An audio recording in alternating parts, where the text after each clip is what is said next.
Call the meeting to order for Wicomico County work session for the fiscal year 2026 budget. This is May the 8th, 2025. The first item on the agenda, we have our Madam State's Attorney here.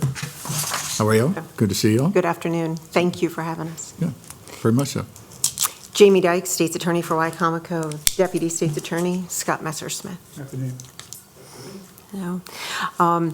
Preliminarily, I want to make a correction to my letter sent earlier this week, dated May 6th, page 2, paragraph 4, funding for all vacant positions at the midpoint, consistent with the county executive's practice for all departments, would result in $170,011 increase to SAO funding, not $102,090. You have before you a one-pager that I created from a spreadsheet that was sent over by Finance Director Oland. Essentially, I'm asking the council to work with myself and the county executive to consider two proposals. The state's attorney's office is now at a place where our recruitment efforts are yielding results, which has been a long-term goal. Albeit months from now, we have two ASAs joining us this September, and one that has committed to us in September of 2027. The 2027 ASA completed our first paid internship that you afforded us in the summer of 2025. Three of the four positions listed on the vacancy report provided by Ms. Oland on April 25th have been spoken for. One is currently working with us, scheduled to be barred later this month, and will be, after barred, will be sworn in as an ASA here in Wicomico. And then, as I mentioned, the two other offers that have been accepted for start dates in September 2025. We are now having to deal with this challenge, navigating this unprecedented reduction in SAO vacancy salary funding that is inconsistent with the executive's practices across other departments, as I am told, with no dialogue whatsoever. Jamie, could you pull that mic closer? Oh, I'm sorry. certainly. I'll scoot up. You say with no dialogue whatsoever. What do you mean? So we met with the county executive and her team, I believe it was March, to talk about our requests from a salary perspective and operational funding. And there were no concerns expressed at that time. There was no information provided at any point about, what the plan was with vacancies, what would happen with them. Certainly, I've come to know, as I've indicated, that all other vacancies in the county are funded at the midpoint, whereas my ASA positions were stripped down from FY25 funding to the minimum. So that's what I mean.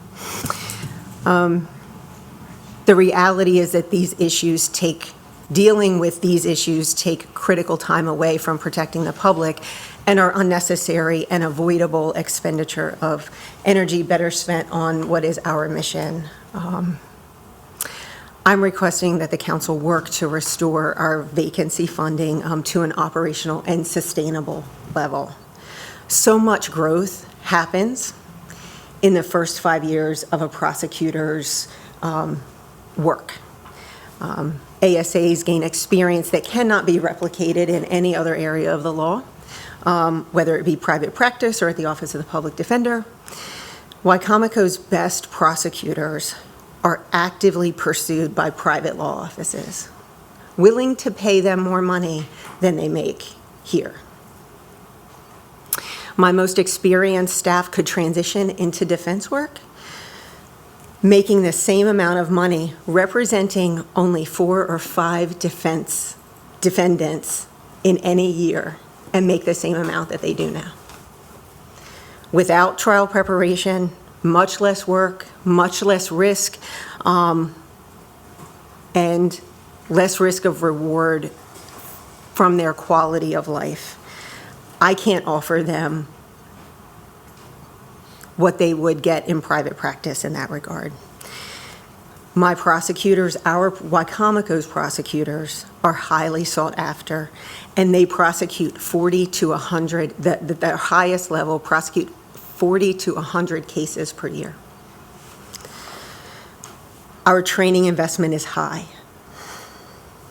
It takes months, if not years, to get a prosecutor to a place where they can try the most serious cases. And the cost of a loss of an experienced prosecutor is extremely high.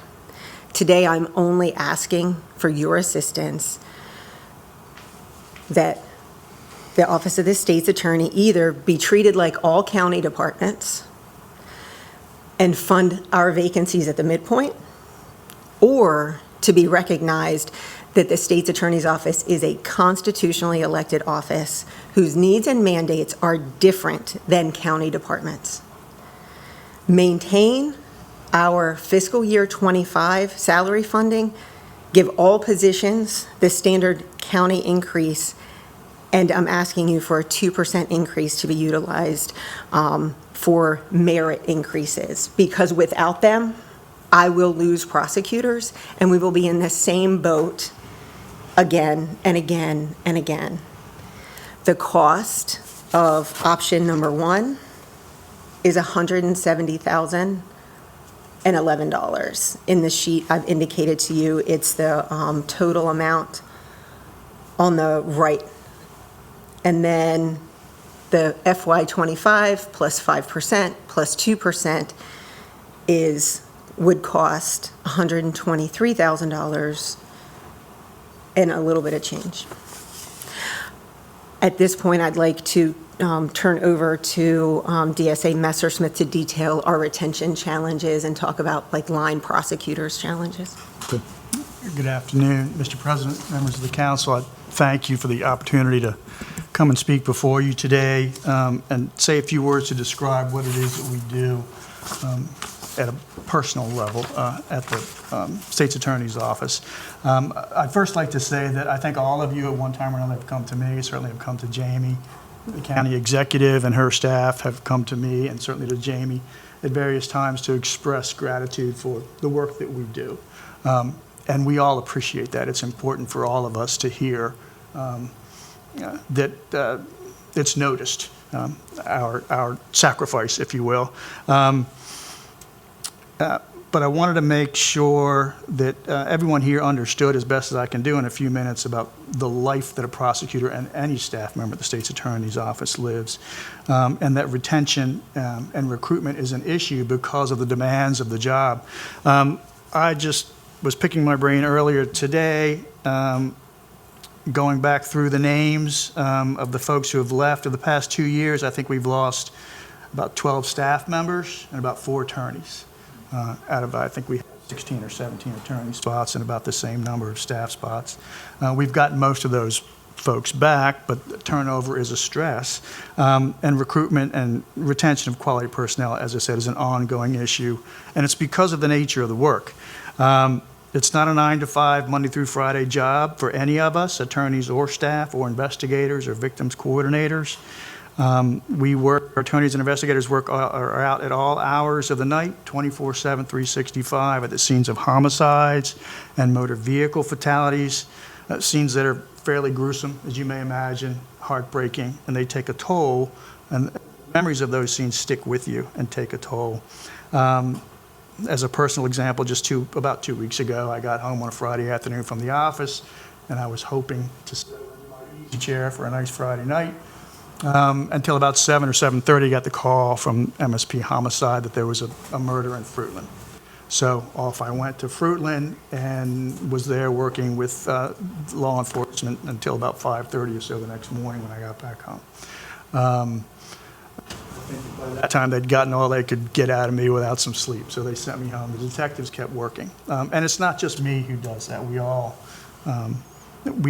are called to do that all hours of the day and night. We're called at all hours to review search warrants and answer legal questions from officers on the road who are in the midst of investigations, traffic stop, that sort of thing. We put our law licenses on the line every time we make a decision because frequently defense counsel will seek to gain advantage in litigation by accusing us of misconduct. So there's that stressor that we have to deal with. All of our staff, particularly victim witness coordinators, deal every day with victims of crime who have suffered great loss and who are in the throes of great emotion. Victims of domestic violence and their families, victims of rape and their families, surviving family members of murder victims. We have more jury trials, I think as Ms. Dykes has pointed out in previous correspondence, more jury trials in this jurisdiction than anywhere on the shore. We can give any jurisdiction on the Western Shore a run for their money. And conducting a jury trial is an exhausting experience. It's a giant undertaking for investigators, for prosecutors, for administrative staff, for victim witness coordinators. It's an all-hands effort. We get all the documents in, we organize them, send them out for discovery. We locate witnesses, which is often challenging, and get them to court, which is often challenging. We prepare for trial. The trial itself, while it's ongoing, often entails 12, 14-hour days by the time before the courtroom, in the courtroom, and after the courtroom, getting ready for the next day. And the stakes are high, and no one wants to disappoint. So we work hard at it, and it's frankly, it's exhausting. Our administrative staff keeps the place going and keeps us out of trouble by taking care of all the paperwork. They work tirelessly on hundreds of cases. Many of them with their caseload no human being could possibly meet the needs in a 40-hour work week, so many of them on their own take it upon themselves to work above and beyond. We do all this because we care, because we want to. And people like me, people like Ms. Dykes, who've been at it for a while, made the decision that this is our calling, this is what we want to do. Our concern is recruiting and retention, bringing in new young people to do this hard job and keeping the new young people that we have who are frankly, they're in that stage of their life where they're deciding what they want to do, to keep their decision with us, to serve us and the people of the county. So that's why I think Madam State's Attorney is asking for the funds she's asking for, to give her the flexibility, to give all of us the flexibility to meet those needs, to reward performance that's above and beyond, to recruit and keep good people. A question. Thank you, Mr. Messer. Yeah. Were you given a reason why this was done this way, and was there any opportunity to try to reconcile the problem with the county executive's office? So I expressed concern when I was provided our budget, our position detail. I expressed concern in a very general sense. That was on a Friday. It was probably 2 Fridays ago. I followed up with more specific concerns on Tuesday. I understand Director Olin has been in budget meetings. And she indicated, I believe, that she would get back to me by Friday. As of Tuesday, when I sent the letter, I hadn't heard back. But I understand that she's busy, but I also understand that we are on a timeline. And so that's, I reached out to the county executive yesterday, but she and I were unable to connect before today's meeting. So I wanted to schedule you to come in just to, for the record, we'd be very clear as to what your concerns were, so we know exactly what we need to address. But yeah, I think the council whole, Madam State's Attorney, recognize the fact that we feel you're more than very responsible with any of the funding that you receive, and we feel confident in that. And so I think that, whatever your request might be, we certainly would certainly want to honor that. And we, as Mr. Messerschmidt said, the workload is almost insurmountable. We understand that as well. So anything we can try to keep the boat steady for you, we will do that. And I think the last comment you made, which you almost buried the lead, I guess, was referencing what Maryland statute requires, and that is what the what is requested is what certainly should be Yes, followed through on. our funding statute, specifically Wicomico County's funding statute is pretty clear, I think, but it's, my goal is to not ask for anything I don't need. Okay. I don't want to keep coming back to you, asking for things that, I know we're going to need in the next budget year. It's not my practice to waste your time or anyone else's. That's why we're here, so. A state or county statute? It's a state statute. It's Criminal Procedure 15423.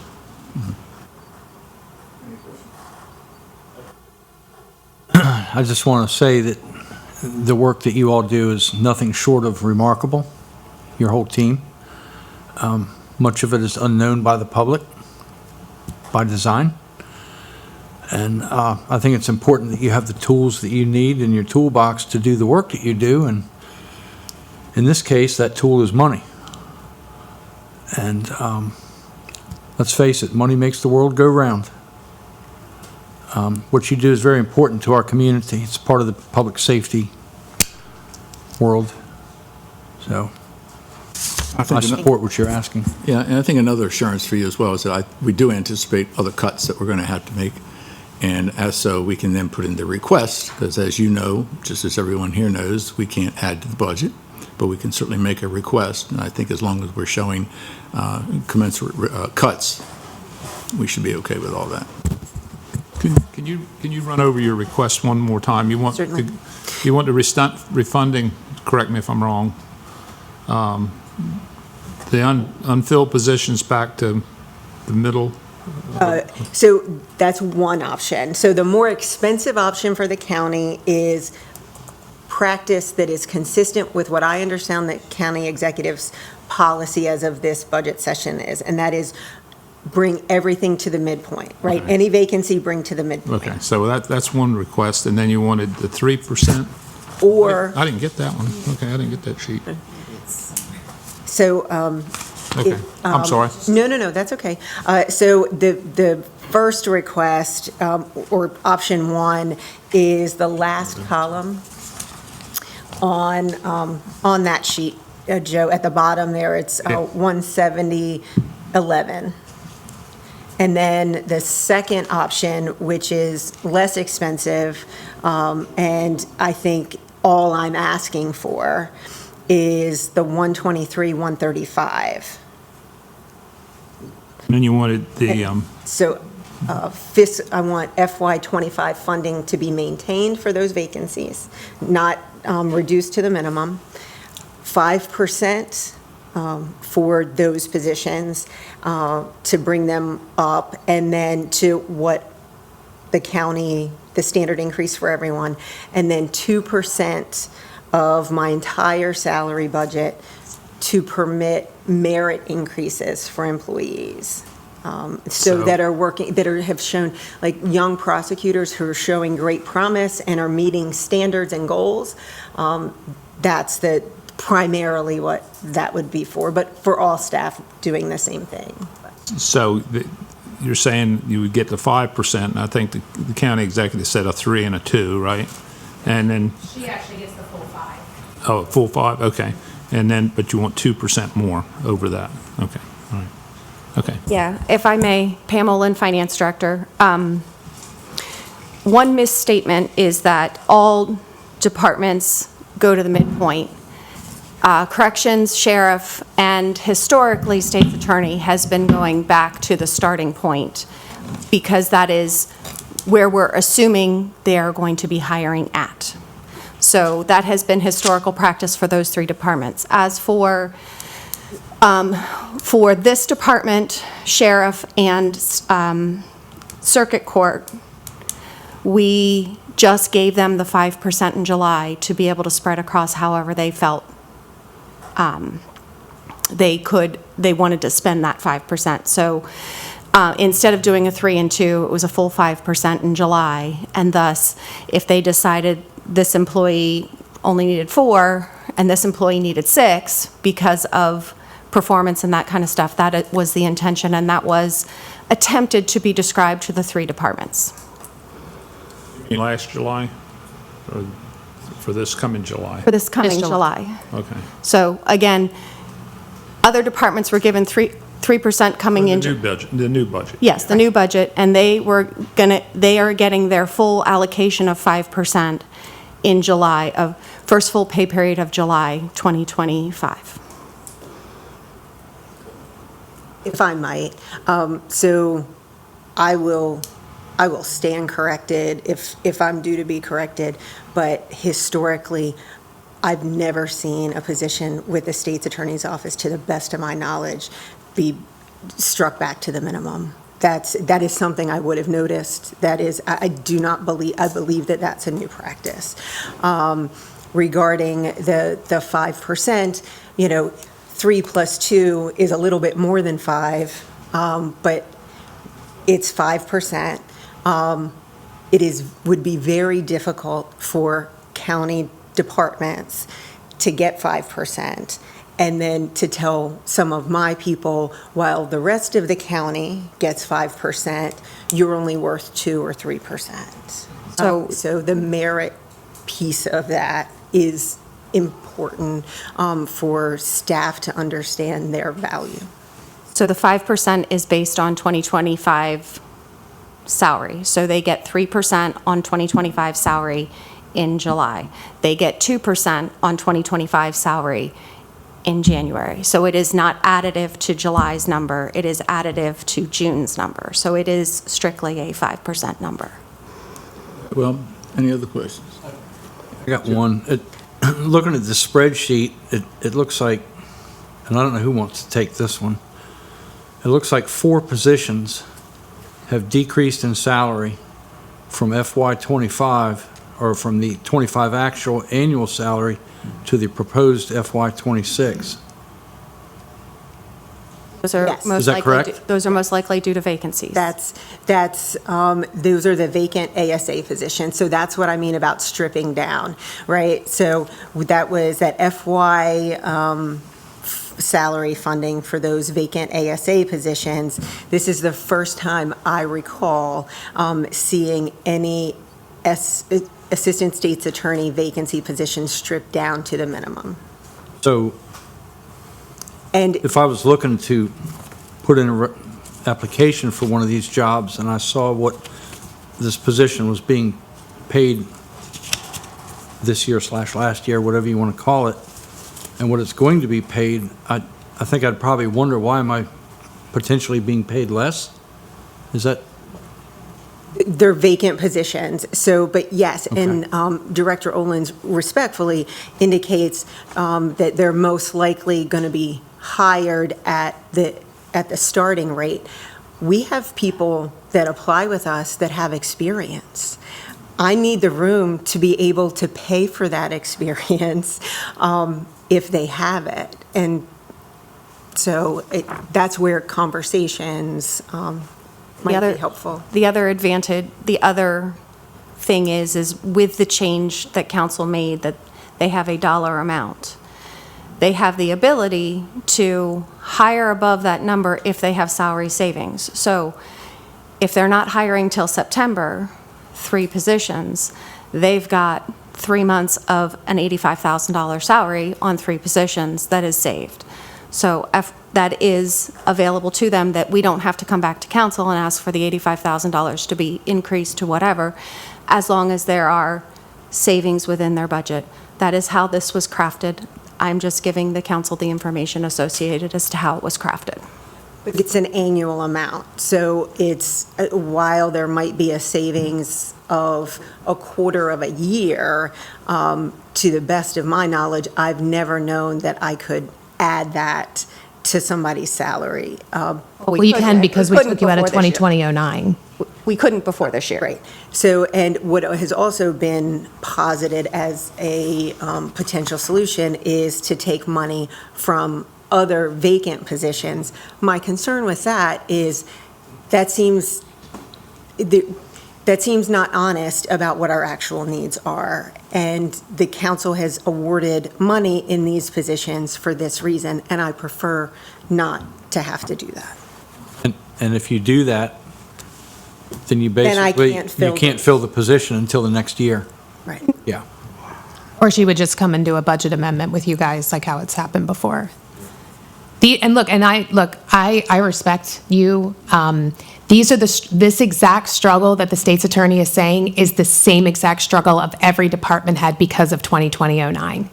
So her concerns are valid. I 100% agree. I'm saying every department head feels the same way. They come with their demands. This is what they need to run their department. And I understand hers is, if we're valuing departments, it's a little difficult to do, but I understand the hard work that they do. But my point is that every department head presented the needs of their department. So I just want you to think about that as we're going through this. I have no problem meeting the demands. So if we find, that room, that's totally fine.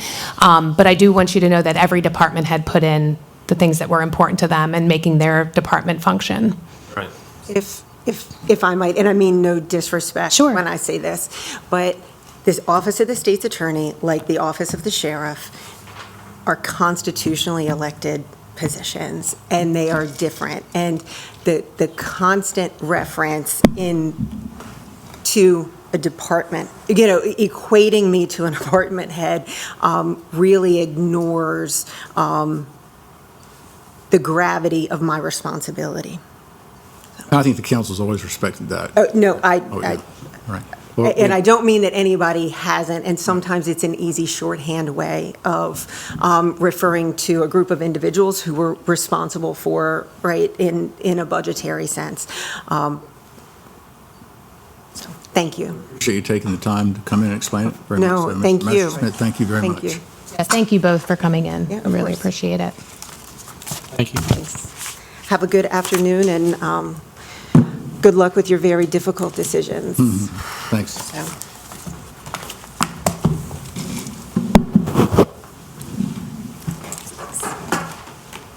I'm good, actually. Scoot over.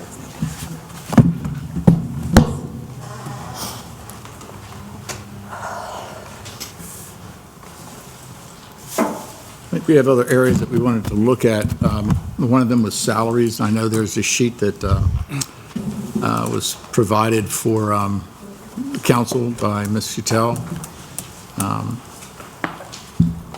We sort of arbitrarily came up with the option, similar to what we've done in prior years, of looking at any salary increases that were, we chose over 10% and any that were under 5%. So we'll open the floor to have that discussion at this time.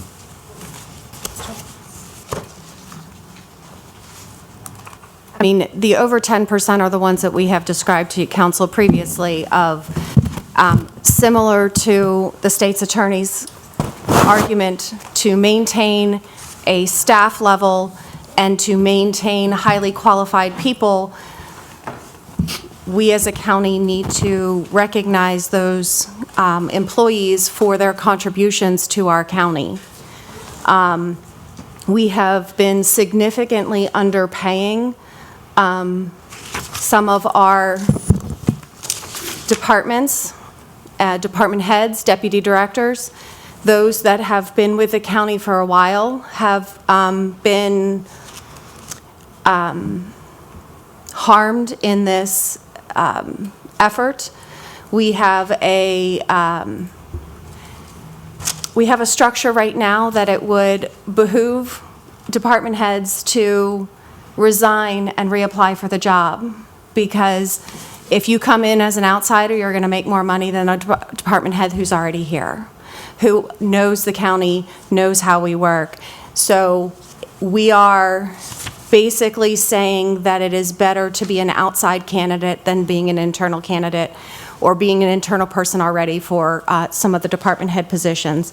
Last year, council was presented the similar concept of giving some raises there. If I remember correctly, they mentioned the concept that we need to consider moving forward with some sort of adjustment, but then all that was provided to the department heads and deputy directors was the standard raise. So in that instance, that is the recommendation on that. On the most of the positions that are below 5% are due to the fact that they are maxed out on the scale. And we are a scale-based salary system. And as such, we are not taking somebody back to the beginning of the scale if they're already over, or to the top of the scale if they're already over it.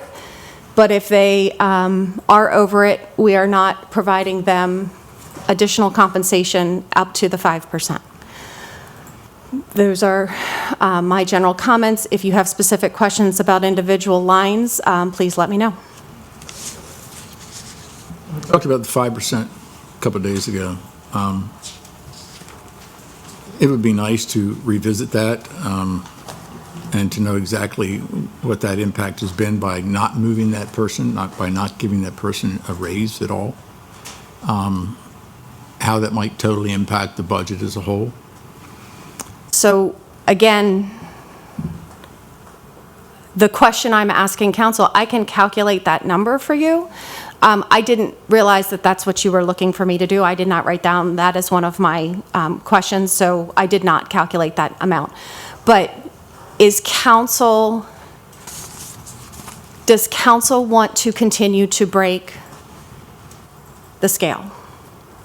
That's the question. That's the question I'm posing to you. Administration made the decision to respect the scales, and because that's the system we currently have in place.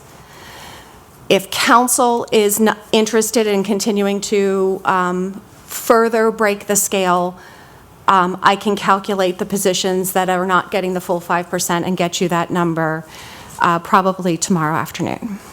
I think so. I mean, break the scale sounds like a really harsh phrase, but the reality is the council wants to not give a raise to one of our employees. Do we not want to give a cost of living raise to an employee who's working just as hard as all the other employees in the county? So is council looking for the 3% or the full 5%? Because the 5 is broken down between 3% and then moving them right on the scale as longevity. The 3% is the cost of living that's being provided. If you're interested in only giving them the cost of living, I can calculate that number. The 5% is cost of living plus moving them on the right on the scale. Well, they're not on the scale. So do you want to continue, do you want to move them further right for something that they're not already there? If the cost of living is what it is, then I can easily provide you both numbers. Right, I appreciate it. Believe me, I'm still confused as to why we're doing step and cost of living. Because we have people who have been hired, and since they've been hired, all they've moved for is straight up the scale. So the scale itself has moved up, and it looks like they've only got 1 year experience. Versus moving them to the right on the scale shows that they have gained experience in their current role. And thus, instead of being at the low midpoint, there might be at the closer to the midpoint because they have gained experience in that role. For the most part, usually, and I always thought that it was like within the first 1 to 3 years, there would be a step increase, more consistent. But when you got to 4 and 5, and when you got to 6 and 7, those were different. There was a different strategy. So we aren't so when we transition from the last scale to this one, we don't have hard steps. We have ranges. So again, we made the decision last year, we did a 4+1. This year, we're doing a 3+2 because current cost of living CPI is right around 3%. So that's why we chose to do that, to again continue to provide the availability of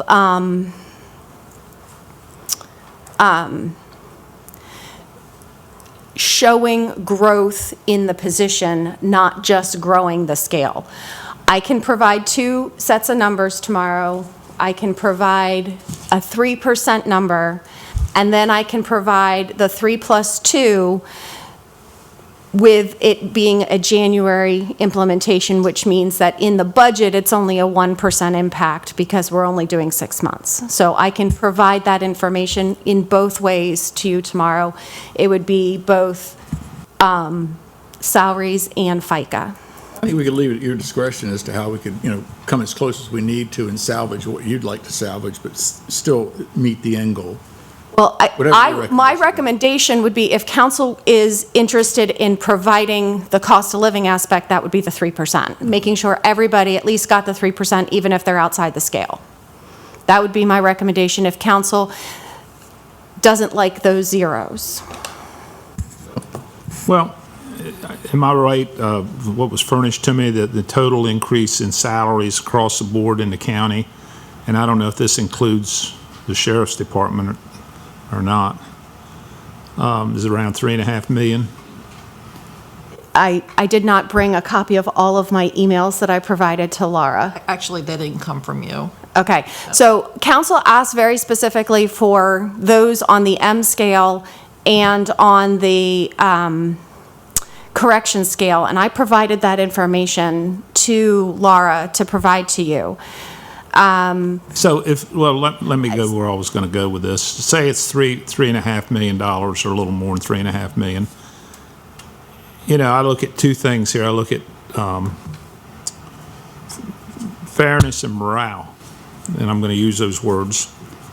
And I've been listening to what you say about bringing some people up and some people don't get brought up and stuff like that. But if you took that number and divided it among all the employees and say came up with a 6% for everybody, how would that work? So again, because that's not the number that I crafted, I can't say if that number includes overtime, if that number includes, I can't say if that $3 million is the raises number. Well, whatever it is. I mean, you don't have to take that one number, I guess. Just say whatever the total salaries are. Would you like to, are you asking if she can find the number of what it would cost to give everyone a 6% raise? That's what I think you're asking. So, and, right. Instead of some 26% raises and 27% raises, and if you could go to 7%, I mean, I don't know. I mean, if you took the same number that you're going to use to give all these raises that you're giving, you understand what I'm saying so far? Yeah, so if we're talking about the higher percentage raises, these are people that have been grossly underpaid. And I understand what you're saying, the morale and everything else. I understand that. But when we have a department head come in, and if you look, for example, at the director of planning and zoning, okay, she was able to negotiate her salary. We have deputy directors that are able to negotiate their salary. Right now, we have a deputy director, and I'll just say it, of emergency services, who literally could go do the same exact job as deputy director and make almost $40,000 more in Somerset County. You know what my answer to that is? If they're so grossly underpaid and they could go somewhere and do that, why aren't they gone? He applied. Well, So my point is Why that, didn't he go? But listen, what I don't understand is you were so kind to the state's attorney as she sat here and told you, we're hiring these people, we need to do this. I'm asking for the same kindness to all of our employees across the board. So when I say this deputy director or this person is grossly underpaid, that is what I'm telling you. If you do not feel that they are worth that, we will lose them. And that's okay, but that's what's going to happen. We're going to lose them. you keep saying we're not kind to you. You're not kind to me. You're not kind to me. But I'm not worried about me. I'm worried about my directors and my deputy We're directors. here trying to discuss. So, Right, and Anyways, hold on one spouting second, off that Pam. I'm not kind to you. if- I've not said anything to you. What I'm asking, what I'm saying is that the same kindness that you showed her and compassion for her employees, that's what I'm asking for. I have a very hard time accepting that our directors and deputy directors are not worth the raises that I gave them in here. Julie, I will say this. I'm sure everybody that works in Wicomico County thinks they're worth more money, and they probably are. They are. Okay. Even the ones that's getting a 5% raise. Okay. Oh, absolutely. They're worth more money than 5%. That's what I'm saying about morale and fairness. And it looks to me, and I'm not out here hiring these people, but it looks to me like when you go throwing out 27% raises and 31% raises to some people, and somebody else is getting a 5% raise, That just causes issues. So I don't the think, I email, don't think the state's attorney has anything to do with this. The state's. No, my point was, Let me is, finish. I'm sorry, go ahead. State's attorney has a completely different matter at hand, and we address that independently. What we're talking about now, what Joe's referencing, is you're talking about increases of 30%, increases of 16%. Yes. That's what we're Yes. trying to be reasonable about. so. Well, that position in particular, and I know which one you're talking about, and the one that I was just mentioning, came from the, not in leadership, he was head of something, and then became the deputy director. Due to previous, however this was, he got an 8% raise to go into a leadership position because he was already here. Had he had quit and then applied as the deputy director, I would have been able to come back and offer him what is being offered in here. Well, maybe- So his longevity here at 25 years is not even looked at. He's been here 25 years and is just grossly underpaid. And so what I'm saying is that when I presented this budget, it was catching my directors and deputy directors up. Some of my you talk about morale. I have people who have come in that can, make 125,000, 130,000. People that are in the same type of leadership role are making 30,000 less than that. And it's because they were here, because they've been here, because they've, shown, that they're staying, that this longevity in the county hurts them. So you talk about morale, that is a huge issue right now, that some directors and deputy directors are up here because they came later on, and the ones that have been here are being paid down here. Well, So that's what I've presented. And frankly, some people have. How many people have left this county and went to Worcester County because their director of administration knew sort of where some people who are very talented with this county were, and he offered them more money, and they left. So we have seen people leave for other governments, specifically on salary. So the dollar amount that I sent to council, to Laura, was that the non-sheriff's office positions have a $1.7 million salary increase in total. Of that $1.7 million, $518,000 of is related to new positions that we've asked for on the Schedule E. So thus, across all positions except Sheriff's Office, we're looking at basically $1.2 million in raises for all positions on the M scale and the correction scale. So that $1.2 million equates to about a 4% in total of total salaries. So it goes back to the 3 plus 2, with 1% being in the second 6 months. It still averages out to that number. So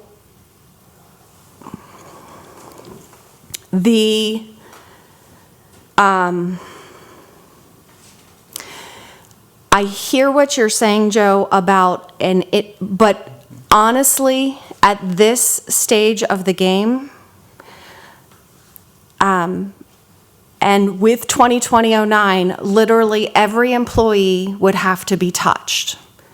We would literally have to change every employee. This is what the administration has put forward. If you have specific employees that you want to look at, which is what I'm planning to do with those who are at the less than 5%,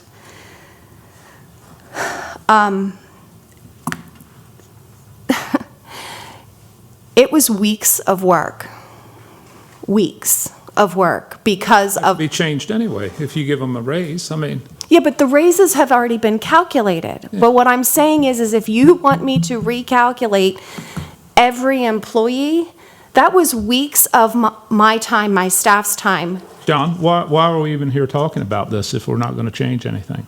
I'm asking the council to consider the proposal and make individual adjustments, but if ultimately the decision is the executive would have to agree to the raise part. I am saying that the other piece that I'm not aware of is what is the council's intention? Are you attempting to pass this budget in the second meeting in May, or are you planning to extend to the first meeting of June? First meeting in June. Okay, because there is no way on this planet that I can accomplish touching every employee between now and a week and a half from now. It's just not possible. So that at least We'll do the resolution extending it to June the 15th, like we're On- allowed to per the yes. charter, but it will likely be the first meeting in June. Okay, because I'm like, as I sit here, do not take my blood pressure. Because it would not be a pretty sight. Is there another consensus proposal that the council wants me to at least calculate? But right now, what we've put in is 4% across the board. So I could attempt to shift some of that, but it's still 4%. So is council interested in a higher number than 4% across the board?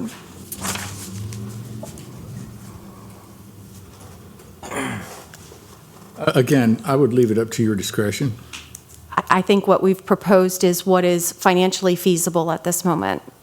Again, if there are I am going to get you the individual people that you've asked for. Are there other individual lines, titles that you're interested in a new number? Well, and also if we're increasing, which is great, I mean, I would love to do that for the employees, and I'm grateful that you all are willing to look at that. Where in operations are you willing to cut elsewhere? Because we can't cut capital and then add to this. We did that last year. Just one second. We did that last year with the fire departments, and it really kind of created a nightmare, cutting capital and then adding to operational. So I understand it's possible, but what we're asking is if you want additional revenue going into operational, and if we're shifting operations, please shift it within operations. Please don't cut a capital project and then add to operating. It really makes it really difficult, and it's going to make it twice as difficult next year. We're not cutting capital just to create an increase in. No, I know, I'm just saying. We're cutting capital just because on the base value, if we don't think that's justifiable expense. Absolutely. I just didn't want that number sitting there thinking that, well, we've cut this amount because we don't feel we need it, and then we're going to go ahead and our proposal is to add some of that to the raises. Because I don't know how that's difficult. I really don't know how that. Well, that's because I would not take, again, as I have stated previously, we don't want to, the capital number is coming from our savings account. We want our operating number to come from our annual revenue that comes in the door. So I was more or less thinking of capital expenses in the operating budget. we even covered those this year with with capital, because it is a capital item. Yeah. So we covered that with capital use of fund balance. Well, getting back to the hires, which is kind of got sideways on that. Some of the concerns are the fact that you're either looking at raises or promotions, or you're looking at new hires, recent promotions and recent new hires. So the question really is, if you have a new hire and the person came in and has been here for a minimal amount of time, why are we going to be giving this person what we consider to be an exceptionally high percentage of an increase in salary when they were quite happy to join Wicomico County at the rate that they were hired? So that's what we find a little bit confusing, to turn around and give double-digit increases to someone who was recently hired not so long ago. So do you have that position? I don't want to get into the specifics of it. I really don't. But Okay. I just don't know who would have been added very recently that got an I'm not talking about astronomical within the raise. last year. Well, Okay. okay, but, okay, never mind. I think, while I agree with this concept of people needing to be paid more, absolutely, especially people on the lower end of our pay scale, it seems like we're trying to fix a problem all in 1 year. Well, okay, I'm done. I apologize, May I I finish? interrupted you. I'm definitely not comfortable with any of these double-digit increases. Is there a way that we can come up with another number that might be higher than 5%, but less than 31%? And we can come up with a plan that Yes. maybe over the period of the next 2 or 3 years, we bring these folks up to, because what I see is something called shock value from the lower-end employees, something like the tipping fee increase. That has shock value to it. So this is the same situation. I can prepare a number for that. Okay. Thank you. That would keep it under double digits. It probably would be just under double digits, but you've given me a number to go for, so it'll be Well, on, and a plan. over Yes. the next 2 or 3 years. And that is what, Yes. that's fine. Yes, we Perfect. can do that. We will do that.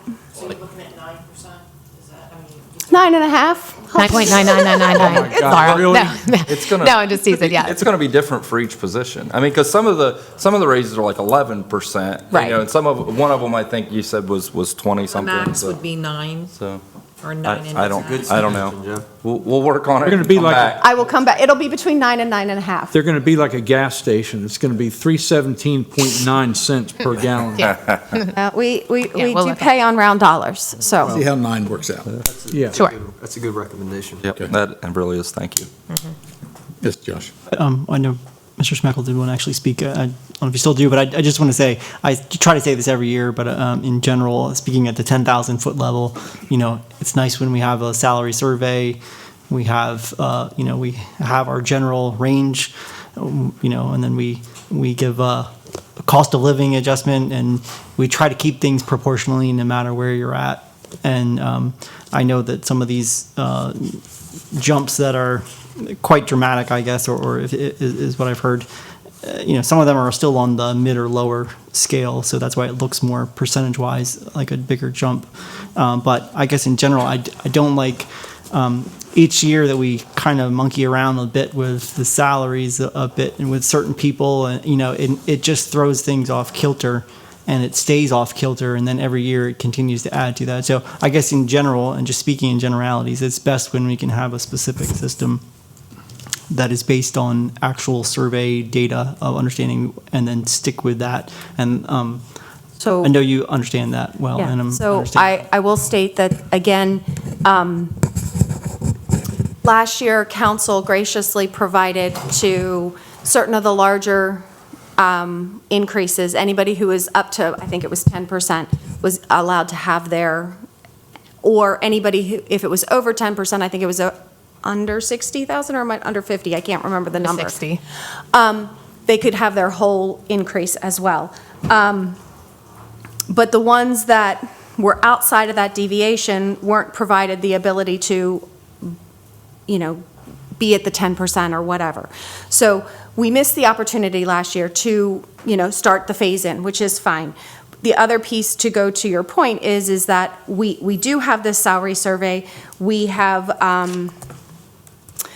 and you have been provided information that shows that these positions, where they should be paid, and again, we are not even proposing to take them to the level that they say they should be paid. So we will do your request along with the other request on the 3% and 5% and go from there. Can I? I just have a clarifying question. For those, and I just want to make sure I heard right. So, for those individuals who their increase is 2%, are we taking them to the 5% then? So I'm going to give them two numbers. I'm going to take them to the 3%. Right, for the full COLA. For a COLA, and then the second amount is going to be taking them to the full 5%. Okay. So, but the 5%. Right, I is a understand they're off the 1%, scale at that yeah. point, but I understand it. No, but the 5% is a 1% to the budget. So Right. I just want, so yes, I will provide two numbers. If somebody is not at 3%, we will bring them up to 3%. If they are not at 5%, we will bring them up to 5%. Because there are a couple people that the schedule looks like it's 5%, but they're technically not at 5%, as I stated last time. You had a question, Joe? Yeah, two things. Does this include, when you say you're going under the 10%, is this the 10%, say you come up with 9.75 or whatever, is that plus the 2% in? No. Okay. So No, it's- it would be it's literally, off. it would literally be, we would split the 9% probably between Okay. the July and the January. So unlike, they would not get 3 plus 2, they would get 5 plus 4, or So 5 the- plus 4.5. The other question is, there's going to be some salary savings there. Are you going to try to move anybody on the bottom end a little higher? Well, what we would do is that would be where we could potentially get some of the 3% number for the people that didn't get any raise. Okay. So that would be a potential spot that we could then shift the money from. Yeah, the only place that we probably wouldn't raise would be our $15 an hour. We want to keep that as the floor, because if we keep moving the floor, it just creates more compression. I have a question, and it's just a question, I'll be real kind. Thank you. Part-time building security, you've got that listed at 63,000 going to 100, but you don't have, and I know that's more than one person, and you don't have an M32 or M38, or you don't have any numbers. How come that's all lumped into one salary? I know there's 3 or 4 people that work in that position. Because it is, so there's 2 thoughts. Either I could have just taken them off because they're part-time, and most of the part-time are not on this list. Right. But you have historically seen that line item, so Yeah. I provided the line item again. The reason for providing the part-time as a lump sum is because I never know if it's going to be security guard 1, 2, 3, or 4 who's going to be working. I mean, is that a minimum wage position or close to it, something like that?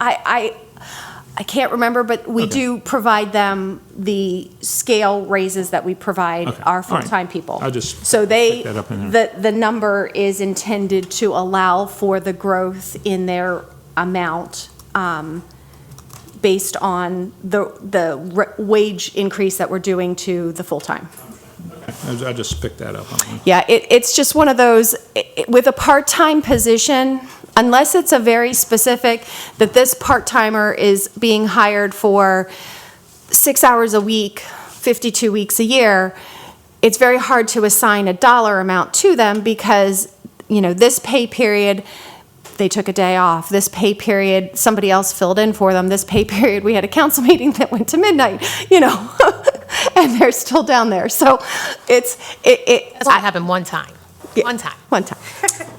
So anyways, it's one of those that we put a lump sum in there because I could not tell you how much each person is going to make. No, I just seen that. Thank you. Please remind me, because I know you mentioned it last week and I've slept since then. Why can't we do the full 5%? So, Or full raise outside of saving the county money? well, I mean, the intention is that to be able to balance out the budget, Okay. we felt that we would have enough revenue in fiscal '27 to be able to absorb the full 5%. But at this moment, based on the balancing of what we have and what we're making our estimates on, is we felt to be able to accomplish and give our employees an ultimate 5% raise, we had to do the split. Just trying to give them as much as possible, as soon as possible. I understand, and so, again, we looked at the dollar amount as to how much it would cost. It just, with where we're estimating revenues for '26, we felt that it would, and with the other things that we've put in there, we felt that that was how we had to do it.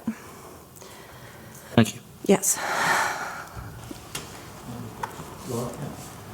So Pam, you mentioned that Bolton has reviewed some of these, grades and have recommended higher amounts, per the ranges.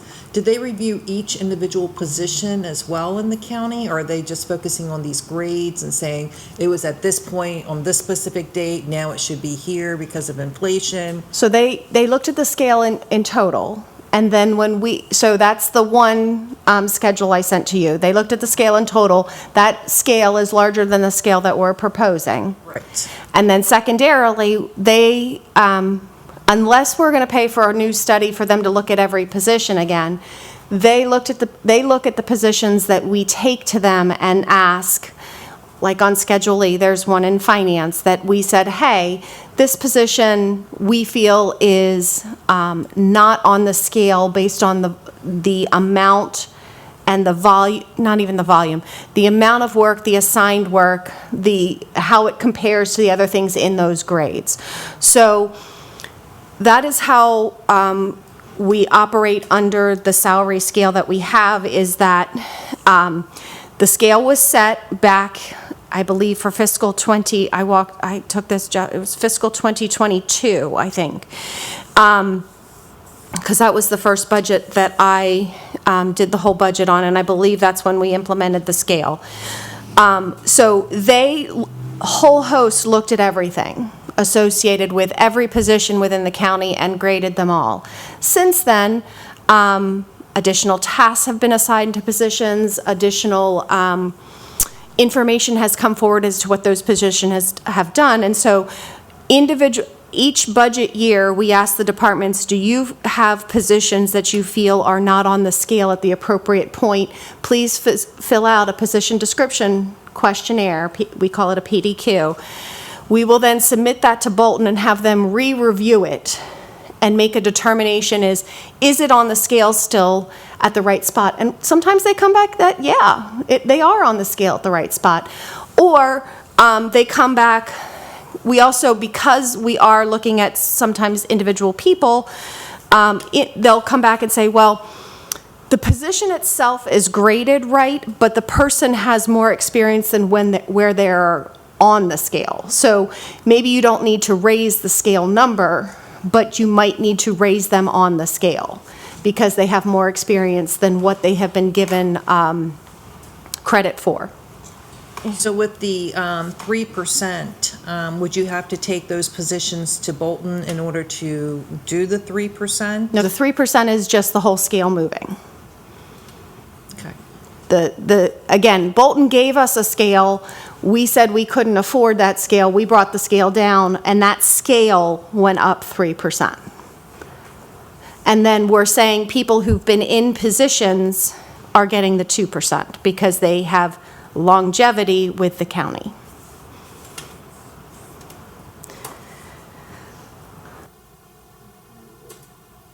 Salaries? Okay, I'm good. We also had looked at the health department, as you know, Yes. and I think for the most part, I think it's really difficult to try to consider. I think maybe filling that request for $2.75 million for renovations, and we've talked about that before. We paid about maybe around $4 million total for the Verizon building with closing costs and all that. And then when our request came in for a $2.7 million request for renovations, we thought that was pretty extreme.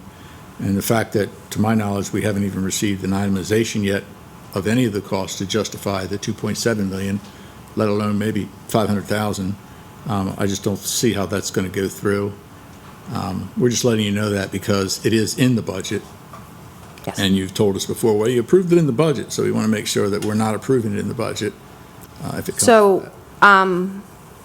One thing to consider in your deliberations is we have it coming out of bond funding. Right.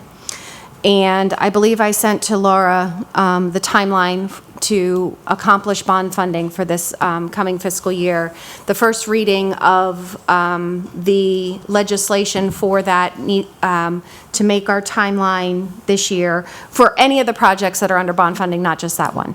Any of the projects that are under bond funding is, I believe, the first meeting in July is what I sent to you. And then we've got everything timed out from there. Ultimately, if the council's decision is they're not ready to bond fund $2.75 million, my recommendation would be to bond fund something. Let us put something in the budget, because otherwise we will then be sitting here waiting for another year, or we will have to be asking for it to come out of PAYGO when we get a renovation plan and bring it before council. We ultimately will have the opportunity up till basically we go to the market to adjust the dollar amount on the bond. But again, council has the ability to say, nope, we don't want to bond that much.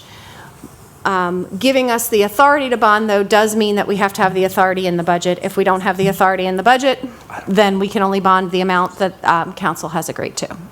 And I believe the last lease payment from Verizon to us will be, I think it's August and September. August? August. It's only be about 300 now this Right, time. right. So my question is, and I guess one thing is, when do we think we would like to start, whatever that number is, whether it's 0 or 1 million, 2, should we start getting the health department ready to be able to sell, to get them out of here and be able to, to surplus and sell that building. So I guess the answer to that would be when the health department gives you a sheet of paper that says it's going to cost this much for This a much. wall.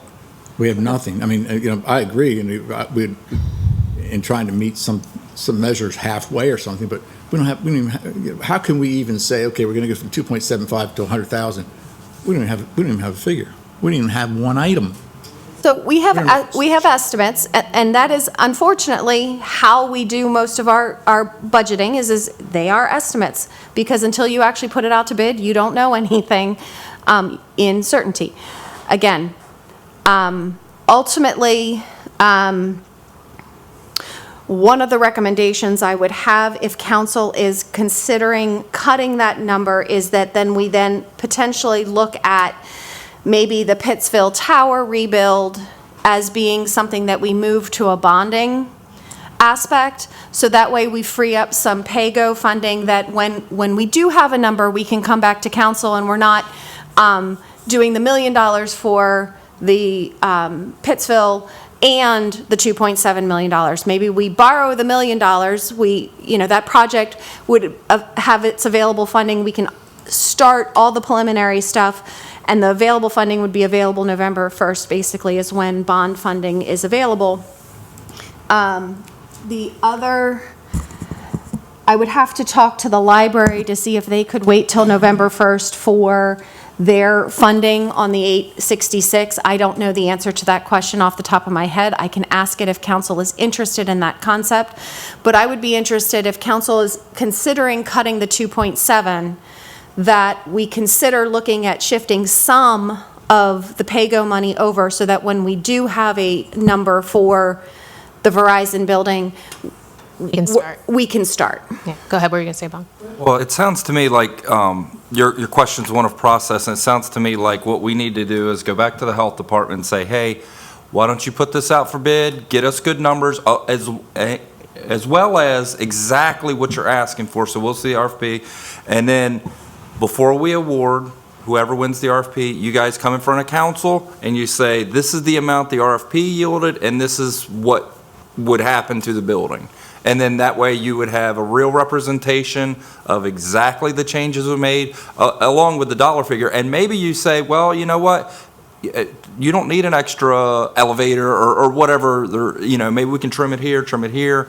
And when I talk to Matthew, one of the things I can do too is because, we're on a school building commission together. So what the school does is they have add alternates. So this is the project. However, if there's a little extra, we'd like to do this. Maybe he can, in the RFP, do this is the central thing we need. However, we could have these 3 or 4 add alternates if there's money in the budget. Maybe that's what we can put in the RFP. So just an idea. So if council's interested, I would request we consider at least moving 1 or 2 projects, and you take out the one, but that leaves us the opportunity to then have some fund balance available that we're not one, it may not be 1 for 1, but at least give us some flexibility.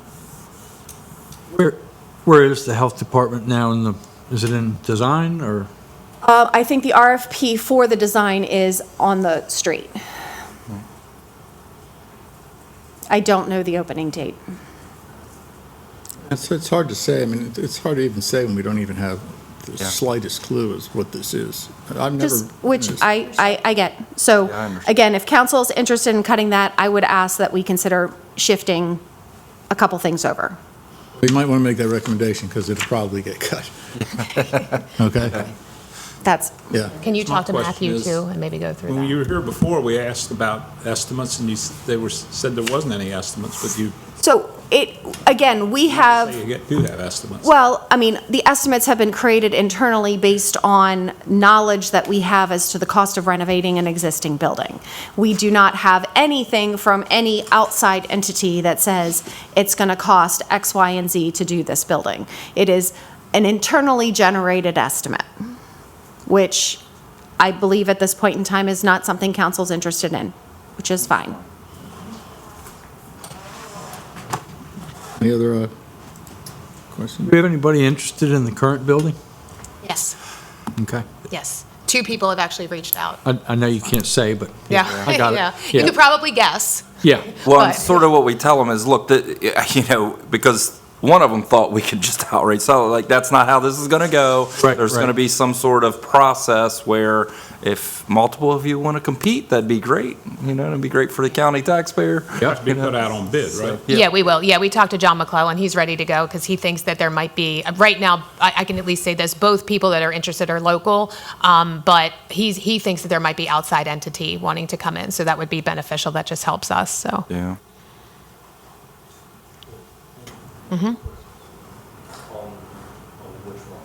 You have something else, fine. I just had some people ask about the new position for the fire departments, Sure. for the EMS position. Yeah. So, actually, hold on one second. So, we did the SWAT, and so that was free. No matter what direction we go, whether it's the 1-in-1, which is what the fire departments have voted on, or whether we did the chase unit, this is the next step. So, and I tried to explain this to our fire departments. I think that they think us putting this in is going the direction that they don't want to go. So it was like SWAT, this EMS coordinator position, and then that's the determination of whether it goes to 1-on-1, which is what they voted for, or the chase. So regardless of whatever we chose, this is step B. So this is the next step. So this person is going to come in under Lorenzo, and they are going to kind of do an analysis of everything, looking at the county, looking at the different fire departments, talking to each one of the fire chiefs. There's a lot of different opinions as to how this is going to go. Some fire chiefs want the 1-in-1, but they don't want it to be county employees. They want it, so we're going to gather kind of all of that. So that's what that person is going to do. And honestly, their job description, I don't have it in front of me, but I know it was sent off. Lorenzo has a lot of things that they're going to be looking at. So it's definitely the next step as to what the county is going to do. No matter what direction we go after that, whether we're going to house everything, whether the fire departments are doing it and we're helping them fund, whatever we decide, this is the next step regardless. So SWAT was first, this is second, is bringing this person in. And it's literally in the SWOT analysis. So when I've talked to people, they seem surprised by it. And I was like, well, guys, it's literally in the report, So we're following that, you know what I mean? We're following the guidelines from the state as typically this is the next thing that happens, and then this person does. And like I said, I'm not doing the position justice by just sitting here saying it's analysis of everything, but Lorenzo has that in that job description, and we can always send the job description over if that's something you want to see, but. I think you've been But I think you provided have that. it. I think you have it, yeah. So regardless, that's the next thing. Sorry, go ahead. What's the name of that position? EMS court. No, I think it's, hold on. It's Chief of on EMS, I Exhibit think. E, it's on emergency It was like services. EMS coordinator, county. It's Chief EMS Division. Oh, yeah, there you go. And you're right, there is a lot of concern with the fire departments over this. I think they would feel better if this position wasn't there and it was a contractual position from like a consultant to try to put this together. Because it seems to me like it's, well, I say it seems to me, they said to me, it seems to them like this is a, another department, another department head, somebody that's going to be hired by the county that's never going to go away, and they might not need to, but for the initial planning for this situation should be under somebody independent. That's the word I wanted to use, independent. An independent person, not somebody controlled by the county itself, but somebody that's going to sit out there and do a consulting. You hire consultants to do a lot of different things. That's what relayed to me. So, as a person who knows nothing about the availability of such a consultant, I'm not sure, I don't know if one of those exists. And additionally, Sure, if we put the thing out there, somebody will say, oh, yeah, I can do that. well, I'm sure they can do it. They can say that. The question is, can they actually do it? Is there any concern from any of the other ones that if it is an outside consultant that they don't know the county, or is that what they want, is somebody who is like kind of new and kind of coming in with fresh eyes? Look, you're talking about our volunteer fire departments. We know that they're very independent, They don't want the county telling them what to do and how they should do things. And that's their feelings, that's going to start. they're looking at this like the first step of taking control of the volunteer fire departments. This is what they're looking at, and I understand that. Right. So. That's all I can tell you. Yeah. Yeah, I understand. I would hesitate to go, ultimately, we asked for a SWAT, we got the SWAT made a recommendation, we're trying to follow that recommendation. And the SWAT, if you remember right, our office was criticized for not moving immediately into the SWAT, and the fire chiefs literally voted for the SWAT. And then we said, okay, well, you voted for it, so we'll sign on to it. So this is what they asked for. I mean, they voted to have a SWAT. Yes. Did they vote Well, for this? When the SWAT was over with, did they vote that they agreed with everything in the SWAT? Well, I think for them wanting the 1-in-1, we have to do this first, is what the state recommends. Now, I don't know how to do it another way. I'm not an expert, and so, we can definitely look at that. I don't know. I mean, I didn't get an answer to that question, Bunky. Did the fire departments agree with the SWOT analysis? That's More of a That's Chismar not the message question. I've gotten from them Yeah. anyway. Yeah. No, I mean, I think Chismar put together a SWOT analysis with a lot of input from them. I don't think that they did vote on the SWOT analysis itself. they voted on the pathway. Yeah, they voted to initiate the SWOT Yeah, analysis. I knew that. Well, and they voted to which of the two pathways to go with. Right. So, eventually. Yeah. So they voted on the outcome of the SWOT. The question is how do we get to that outcome without doing the step that the state recommended?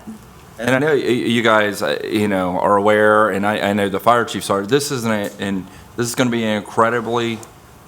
remain an incredibly difficult situation to navigate because, rightfully, when I was growing up in Delmar, our fire department was the community center, I mean, it's more than just fire and EMS. I mean, it's sort of the heart of the town, and that's true of all of our volunteer fire departments. So I absolutely understand their ownership of their building and the pride that they have, and we benefit from it as residents. But it's going to be incredibly difficult to navigate this, and it's also going to be incredibly expensive, as we attempt to fulfill what this SWOT analysis says that we need as far as EMS, no matter how we do it, whether that's us continuing how we are funding it now through giving the volunteers, companies money, it's going to be more money, and what have you. It is just going to be, it's going to be an incredibly tough road for the next several years, because if I remember right, the SWOT analysis said we needed, I think it was 100 EMS professionals, whether it was ALS or what have you, and we couldn't produce 100 people today that with those qualifications. So it's going to be incredibly tough, and it's going to be a little bit of a long slog. Well, since council's not going till June, maybe over the next couple days, we can look into, what that looks like contractually, if that service even exists. So we could probably just look into that. We can have Amy look at it, from purchasing and, see what's out there. Just to see if it's an option.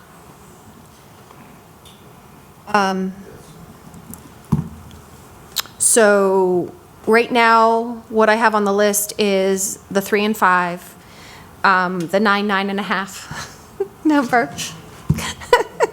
9 3/4? I hear from my left that it's 9, so okay. Do the Harry I'll Potter give up. 9 3/4? Is that I'll give up. And then We'll see. We'll see what it looks like. the EMS position, are you requesting that we look at the potential of cutting the 2.75 million and then making a suggestion as to what can move to the bond? If you're looking to do that. Yeah. It wouldn't hurt to make the suggestion whether they take it or not. Yeah, 'cause it also depends, I mean, it's kind of an open-ended, because you're not Yes. telling us exactly what you make. Well, I have to go to a couple departments and ask, can they wait for the funding till November 1st? Because PAYGO funding is available July 1st. Basically, bond timing, bond funding is available November 1st. And so that plays a role in which projects could potentially slide. And also, you have to look at the life of a project. Does it make sense to borrow those funds for 20 years? Have we heard about the grant funding for the library yet? I think it's on the governor's desk. We just don't know if he signed it yet. If I remember what Seth said at his meeting. Seth is seems to that think everything's Moving along. moving forward. Okay. As it should, yeah. Anything else, Joe? Yeah, the community promotions department. Yes. I know we pay, I think Laura sent, I got it, Laura, I remember. Yeah, I got it right here. I think we sent a request over to know what was being paid out of community promotions. One I know is Mako, which is like 17,000. Yeah, so the request was for the line item that's $30,000, that has been $30,000 for the last several years, is, so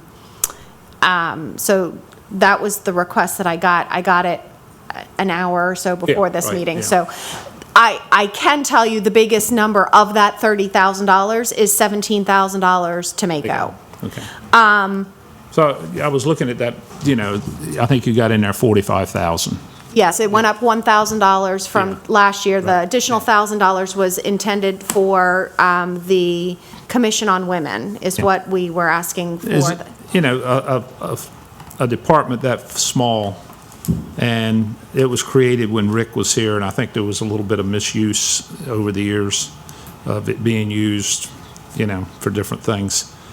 Is there anywhere else that we can pay those funds out of, any other department other than that one? I mean, ultimately, the department is managed by the executive office. Right. So if council wants to eliminate Department 6, those funds would then need to go under Department 5. The other two things that I did a quick look, but again, it asked for very specific invoices, and I could not pull invoices in an hour. That's fine. We pay our Chamber of Commerce for the Salisbury area Chamber of Commerce, and we pay our Delmar Chamber of Commerce. Now, the Delmar one's like $125, but the Salisbury one's a little bit more than that. I can't remember the number off the top of my head. So that is also what comes out of that $30,000 line item. The other, there was one other thing that's a recurring,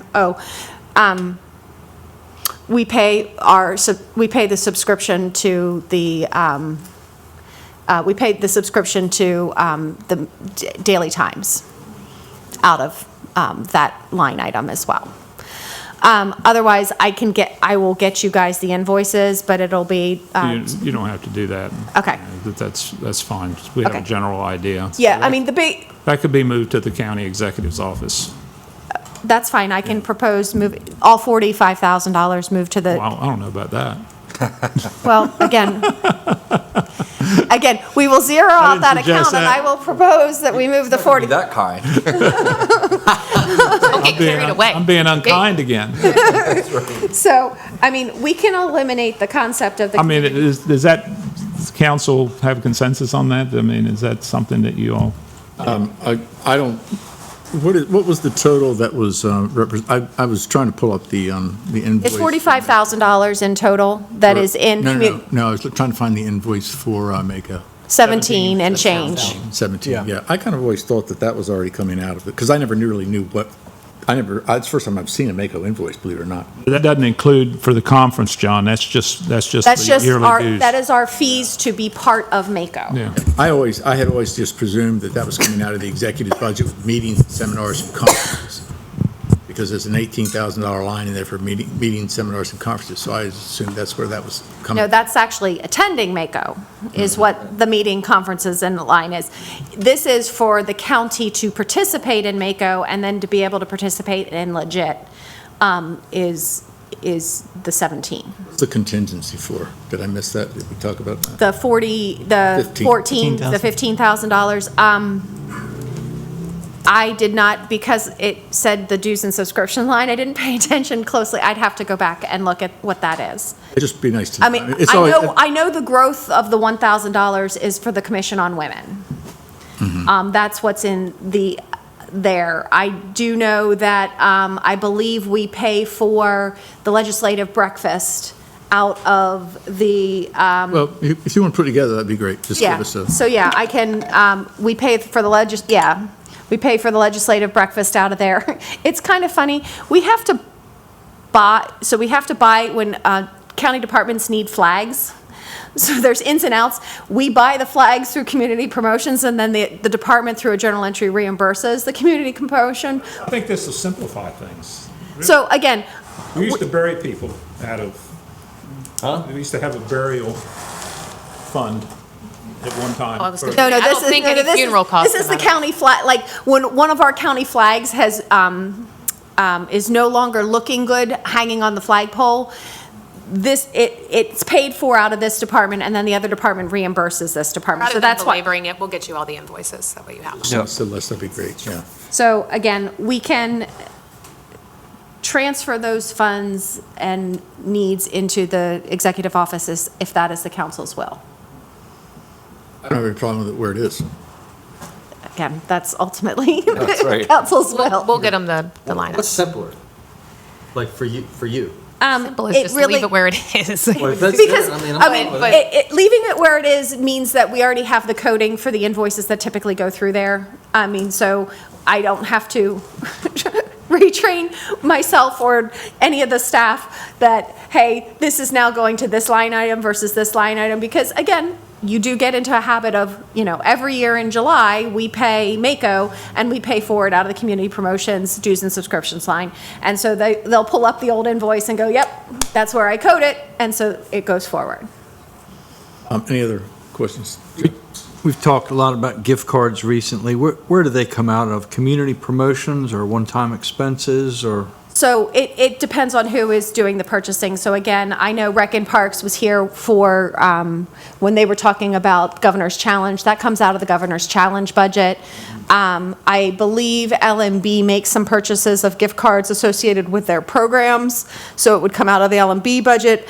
The couple of, the three gift cards, I believe, came out of community promotions. I think it did because it was with the Chamber of Commerce event. was, So again, whatever we were line doing- comes out of Chamber of Commerce event is where it came. So it was the Chamber of Commerce event, so it came out of community promotions, I believe, for the three that were purchased for the kind of raffle that was needed to be done associated with the attendance of the business after hours that we hosted. And your statement about LMB buying a few, they bought thousands of dollars worth. And again, they are program, They're food line gift cards that go in their food boxes for less fortunate families And this in less schools. fortunate families can buy alcohol with those gift cards if they want to. That's a good point. Maybe Food she line should, sells alcohol. yeah, only one of them, so maybe we'll get her to go to a different grocery store that doesn't. You know, Acme does too.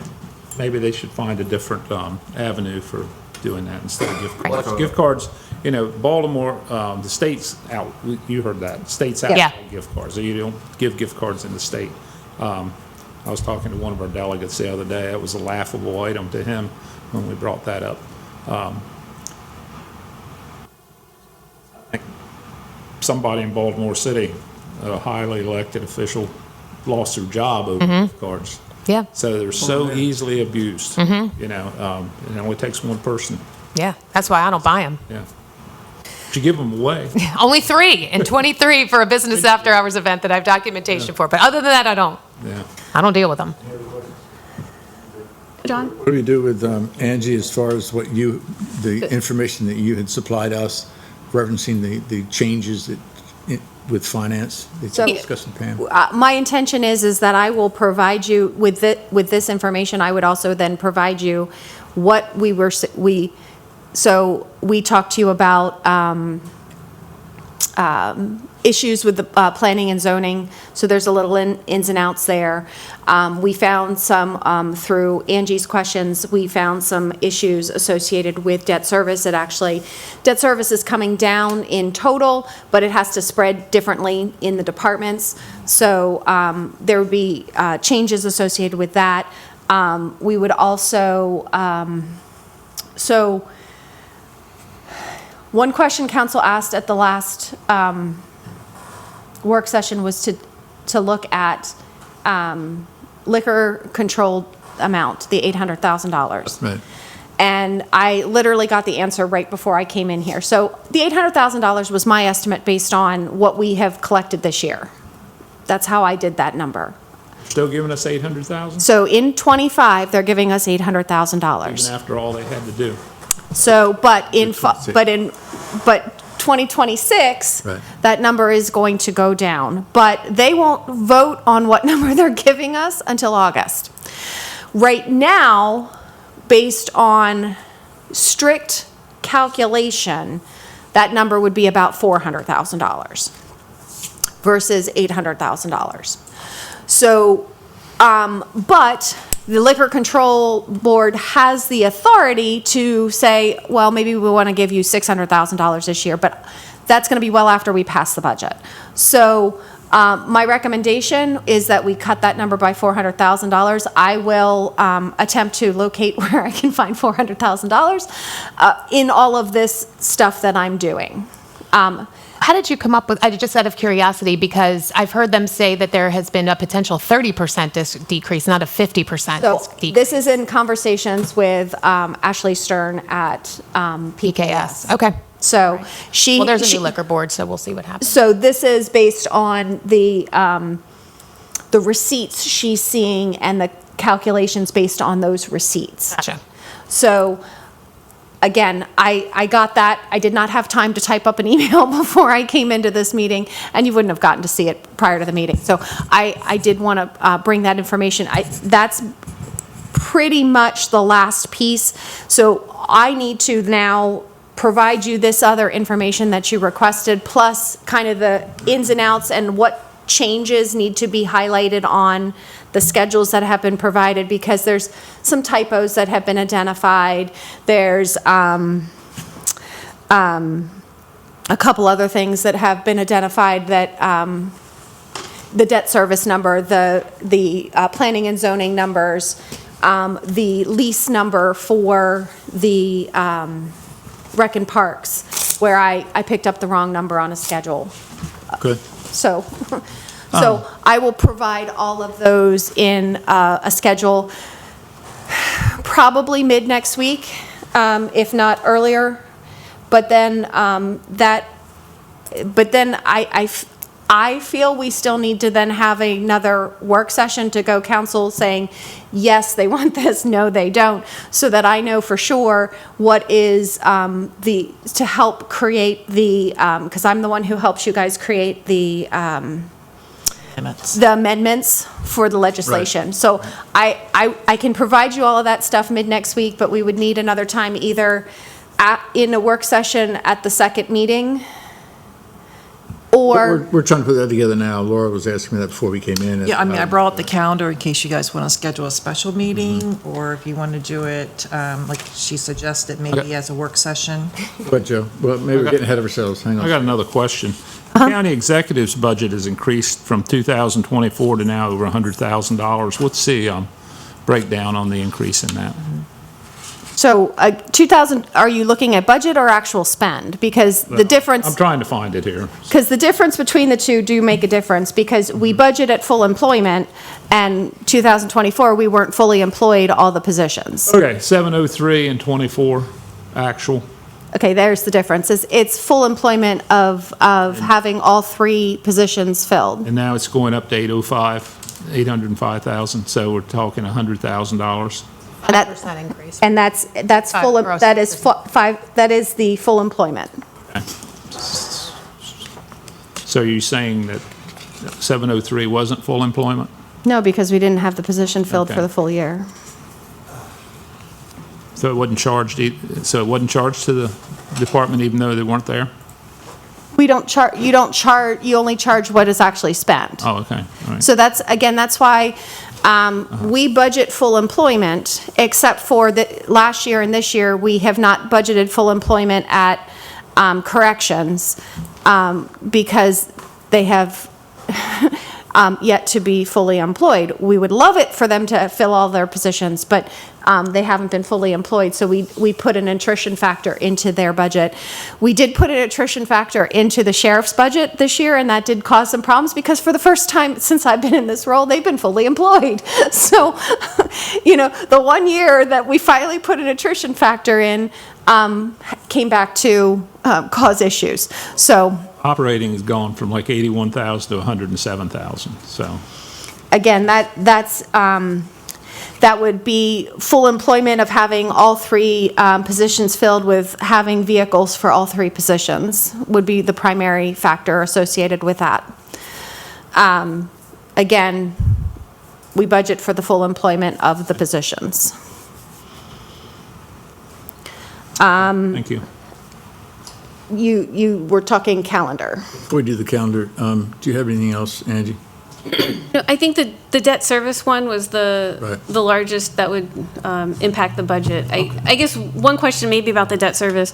I received an image of some reductions and increases spread out, and the numbers still didn't quite match what I'd calculated. It was a little bit under 1%, that 0.9 area. Did We round based on an estimate as to when we think we're going to borrow it and what the percentage is going to be. and that's fine. That's what I kind of thought, but like I didn't want to assume, Yeah, and so again, we don't budget to the dollar on that because we never, so if we think it's going to be 6%, we budget 6% and then probably round the number up. Question, Jeff? No. Good. Laura, the calendar? Just real quick, can I ask one quick question, Claire? You sent out a vacancy report. Yes. And it appeared that there was only one position on that vacancy report that's been vacant for 2 or more years. Yes. I just want to clarify that is Yep. correct. That is correct. Just the one position. Yep. Okay.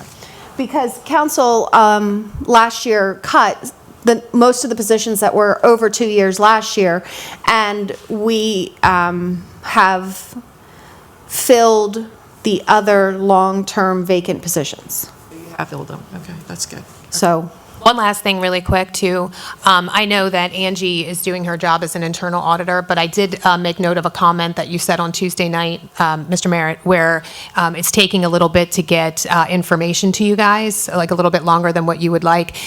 What I'm proposing and what I'm asking is during the budget time, when we are crafting everything and getting everything together, if it would be possible if Angie's going to be working on the budget as well and asking questions, I think that's fine. However, could she pause her audits because audit questions are coming to finance and you're trying to get all that together, plus budget questions and whatever. It's very overwhelming. So I'm asking just for that short amount of time from April 15th when we turn the budget into you to when the budget is passed, would it be possible to pause those audits just during that time? We started asking those questions almost a year ago. Well, I know, I'm talking about Angie's questions specifically. So I'm just saying, like, could the audit questions just pause just during that specific time from April 15th to? and there's more than just the one audit going on at the moment. I mean, I would think she would want to do that because she's only one person. Right. So I don't know how the inconvenience would be on this end. Well, because we She's also got have one other, person that can- we have Because they other have other tabs. jobs. Her only job is auditing. Their job is payroll. Their job is handling financials, No, so I'm just bonds. talking about the number of people involved in the process. Sure. Yeah, I don't think it's harmless.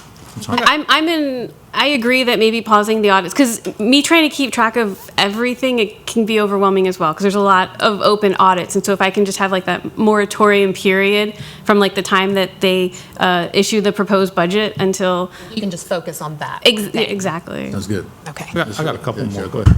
Yeah, go ahead. Protection of animals went up almost $100,000.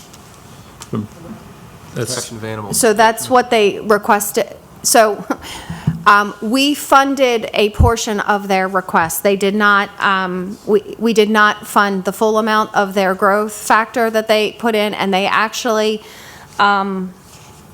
asked for back payment on stuff, and I mean, did you get a list of why they yes. wanted this? I mean, So we got a list, and again, that's why we gave them some of it. We didn't give them everything that they asked for. I have this question about Public Works, and I think I know the answer, but I know we have Public Works, and you have the landfill, and you have roads, and, Engineering. pardon me? Well, Public Engineering. Works equals Oh, yeah, engineering. sorry, Public Works equals Yeah. engineering, right. So I see it 327,000 actual in '24, and this year proposed is $1,060,000. What's the difference in that? The main difference is full employment. Again, we budget at full employment, and if we have had positions vacant, which we have, Let me back up. You don't have that much in salaries. You only have $170,000, and it went to $439, which doesn't make up a whole lot of difference between the 327 and the million. the other piece is, I would have to look at, there was an audit adjustment associated with operating expenses. My guess is that audit adjustment created something that went over to capital, but I would have to go look as to why that number is actually a negative 24,000 versus being a positive. So we're budgeting, that's the other swing, is the budget and the operating expenses. I would have to take a look at that number. I know that Public Works is kind of like over the other departments. I guess, I don't know if you call it over or works with them or whatever. I just noticed that big increase. I got an email again from the lady from the invasive, what's that called, Josh? Weed control. Weed control, about not funding that. And understand it said that you can't spray it along county roads. Is that one of the reasons why you? So I forwarded you, or I sent you an email in regards to that. So basically, the invasive species, Noxious weeds. the noxious weed, yes, the noxious weed program is one where we have to take all the risk of having all the chemicals. We have to store all the chemicals. We have to apply all the chemicals. We have to have the certification of all the chemicals. Oh, and then the reimbursement doesn't cover the full cost, and we can only spray it on state roads. The right of way. The right-of-way of state roads. So why do we as the county want to assume that risk when yes, they are roads within the county, but we can't utilize any of that stuff for county roads? They're protecting county property owners. Josh, you ought to know more about this than me. Yeah. Comment? So that is the current decision that we have made. Okay with that, Josh, or no? I mean, I guess the obvious issue there is, that's set up through, it's been funded in many ways, partly with USDA and with Department of Agriculture, state, to try to address, invasive species, a lot of this work. It'd be nice to, I know other counties, let me actually back up. I know we have a broader concern of invasive species specifically, not just spraying on the side of roads and that kind of work, but I guess if the county can address this in the most comprehensive way, especially if there is state funds that are, set match or other kind of, funds that are available, but this is obviously a big issue. So we can investigate the concept as to how to do it in a more holistic approach to the county versus just doing the state right-of-ways. But at this moment, that is not, we are not part of that program. Well, on that note then, for the broader invasive species work, I know we had the PRISM a couple years ago, the work you did at Pemberton Park with a partnership for regional invasive species management. I don't know what the latest is with that or how that's being funded or supported, but we have a number of our parks that are just being choked to death. Winter Place Park, walk in the woods there and just bring out an app if anyone has it. It's just, I've never in my life seen that many invasive species in one spot. And that problem, of course, literally is a growing problem, continues to do so. Honestly, I'm more concerned about those kind of situations in our land as far as invasive species. The ag community as a whole isn't, you only get certain people across the state who are very adamant about it, and usually that means they have a lot of land on a specific road where they get blowover of other invasive species or issues there, so that's less of a concern. But the bigger issue for our county properties or for the parks and that kind of work, I think we do need to we need to continue up the great effort that we had in the past. What we did, literally the best in the state, got statewide attention with what we did in Pemberton Park. The more that we can continue to do that kind of stuff, highlighted during Mako and the conferences, those kind of things. So the more that we can do that and plan for that, I think that would be really appreciated. And especially, I know we have a nonprofit community that's willing and ready to engage.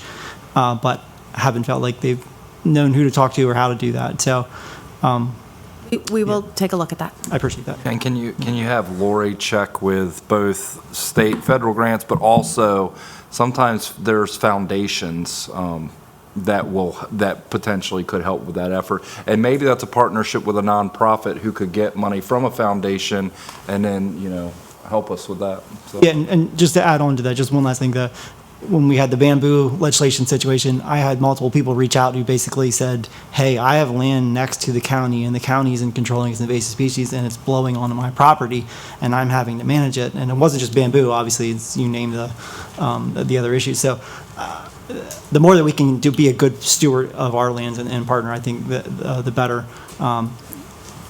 Yeah, we did identify at Sharp's point and talking to Adam Corey, he said there's a lot of Phragmites out there. So I said, please reach out to the state to see if they can help us with the issue at that. But yeah, we'll talk to Steve too about invasives at parks and see. See, it's not just catfish. That's right. It's not just blue catfish, but they are a problem. do plants, too. And that's what you call being unkind when I sick him on you. That was the outcome.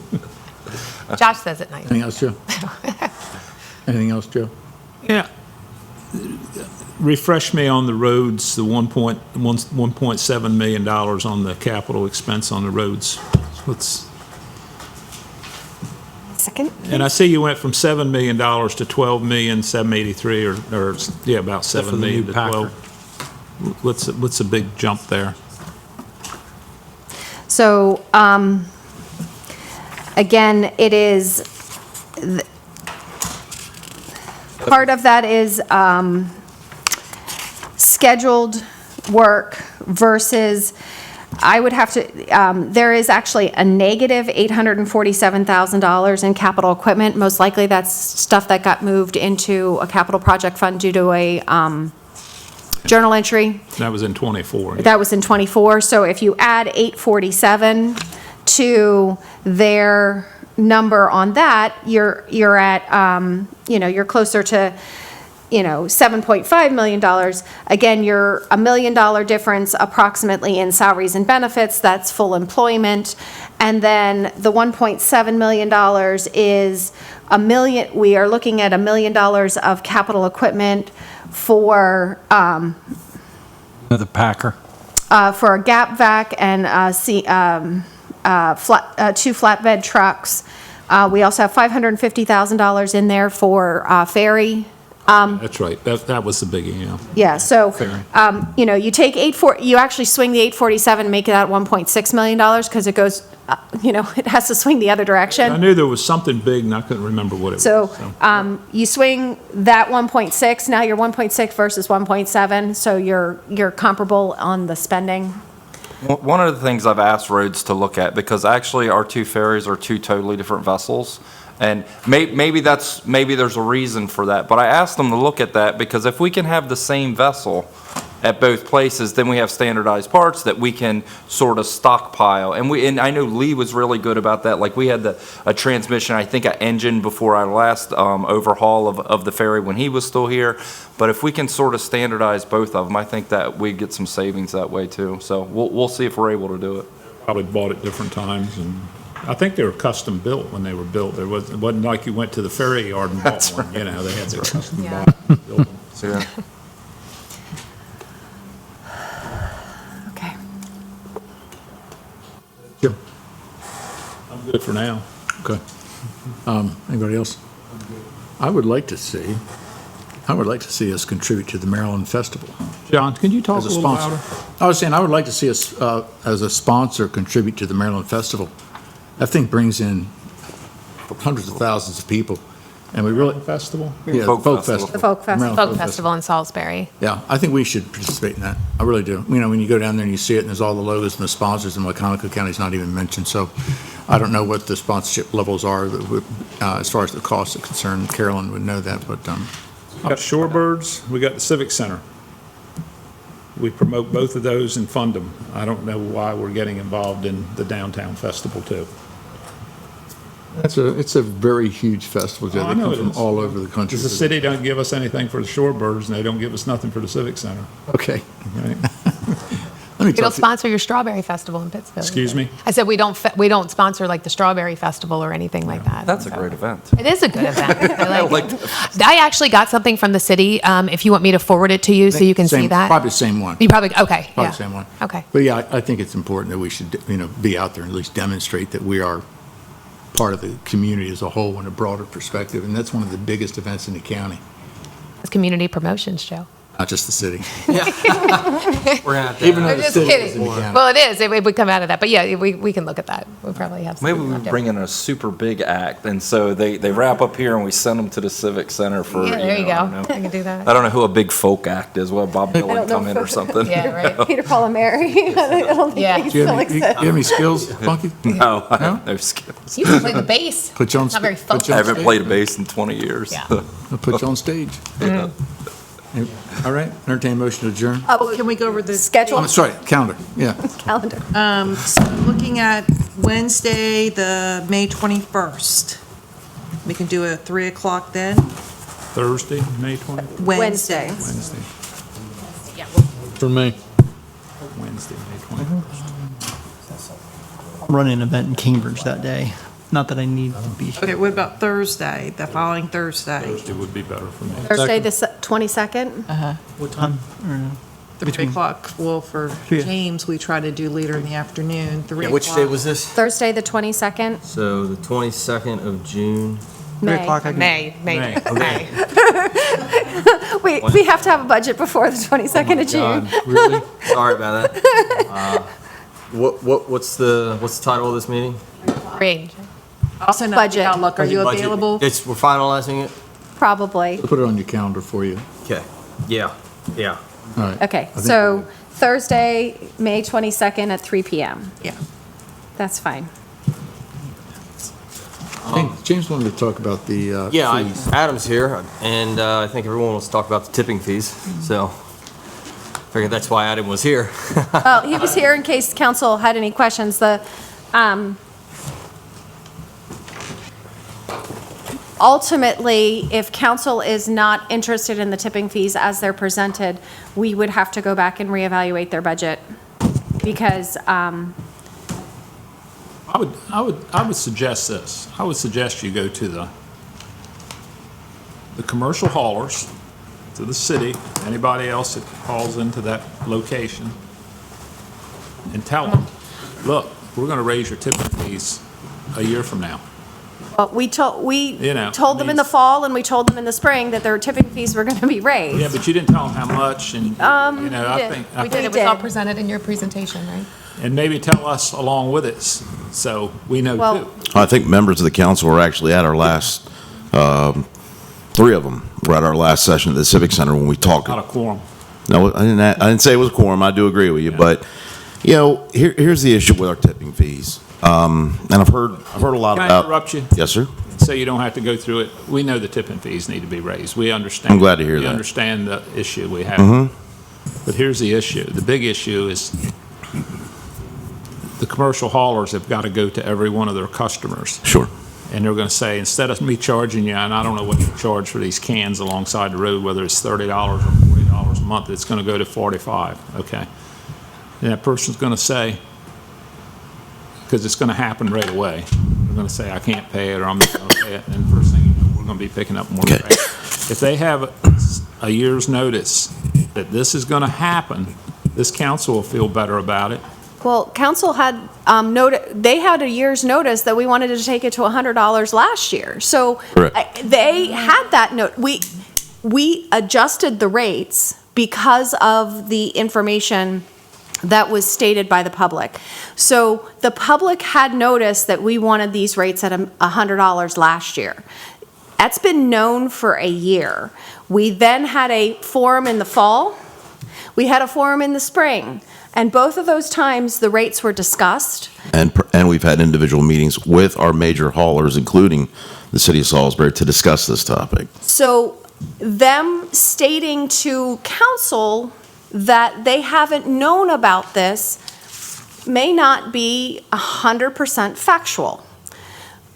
Again, we made a change last June 30th to change the rates off of the $100 that was announced. So again, it should not be a surprise that we want to go to $100. It was known a year ago.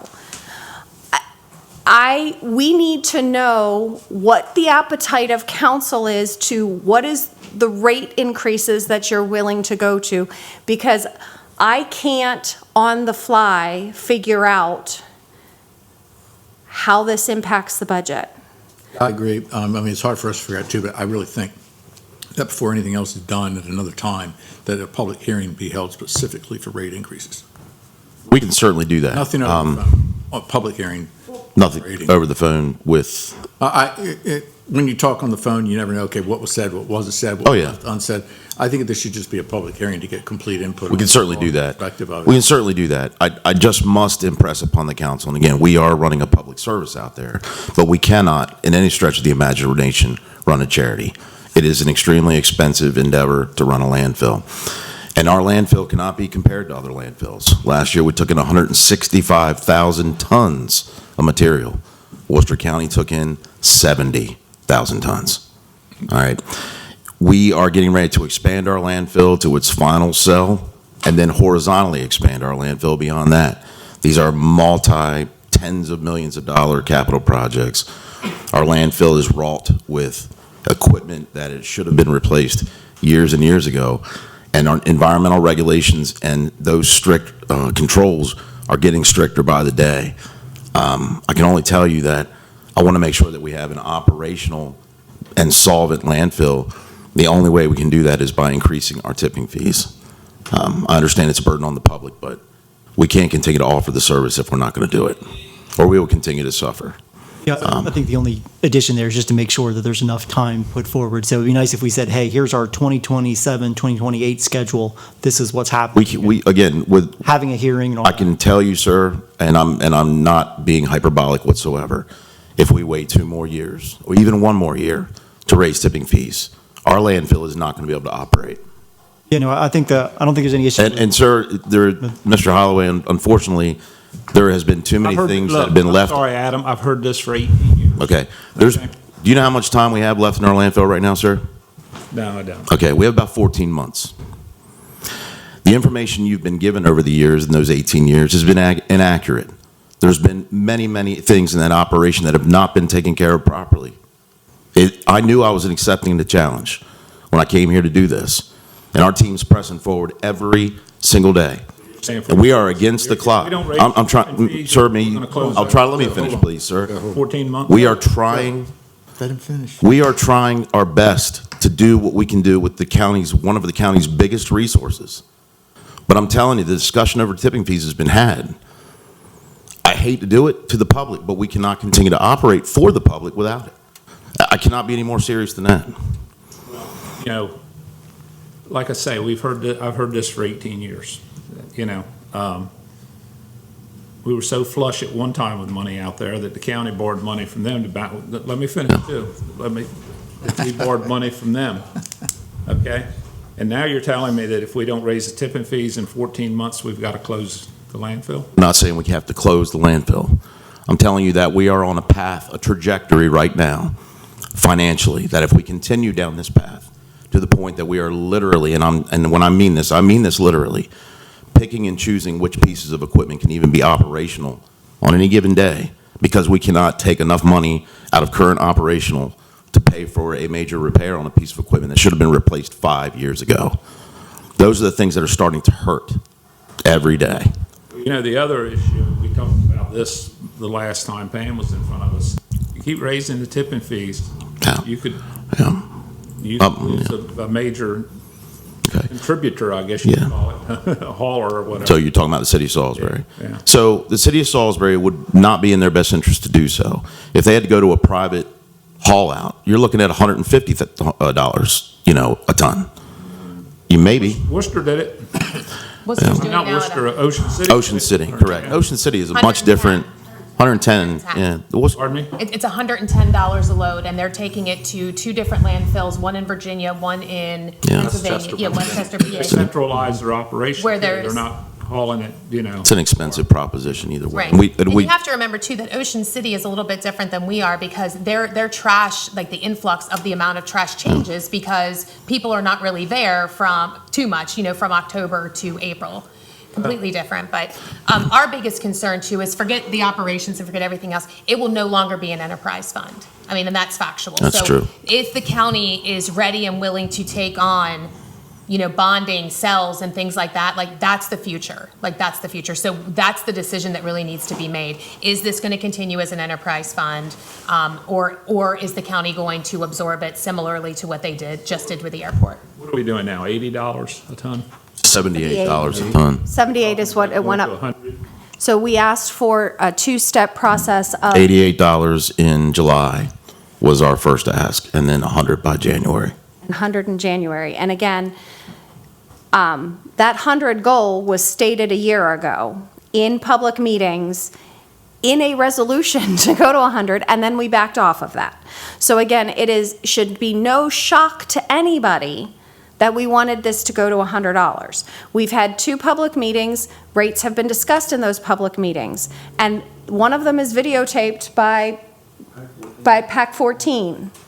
And so again, rates were discussed at that point in time. So again, we listened to council last year asking us to do the public outreach. We've done the public outreach.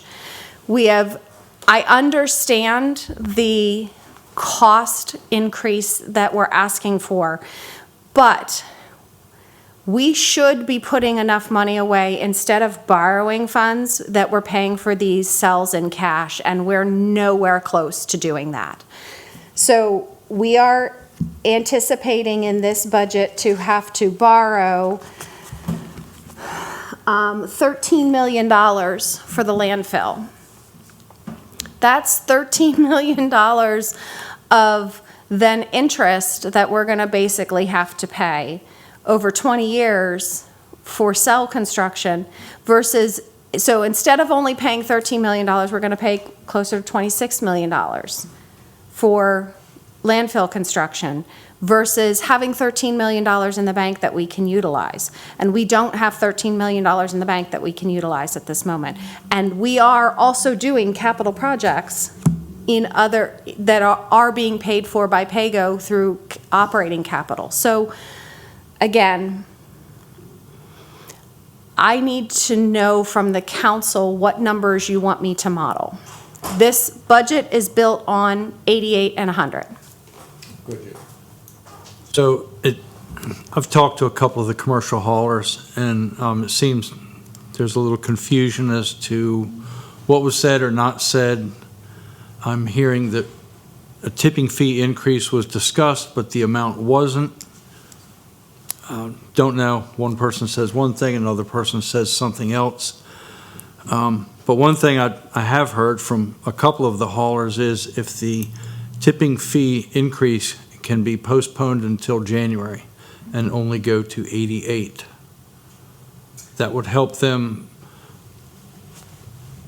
modify their business model, because this is going to take their business model and they're going to have to pass it along, including to their low-income and fixed-income customers who are currently, apparently, a lot of them are on payment plans, just getting the service that they're receiving now.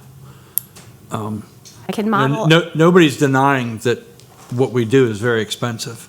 I can model 88 and let you know what that impact is. And then maybe a year from now, go up another $10 to get where we need to be. And who knows? The issue is that we needed to be $100 last year, and Yeah. now we'll be $100 in 3 years, so, or whatever. Get it. So just, It's tough. yeah. Yeah. Go ahead, James, sorry. Yeah, no, I've had conversations with haulers as well, and we have had conversations, and I was under the impression that everyone should have known. That was my thought process on it, whether they knew or not. I mean, I totally understand why they're fighting for a lower rate. I totally get it. You know, they're trying to protect their business, and I want to help protect their business. And I would like to try and meet everyone in the middle here and try to find some middle ground.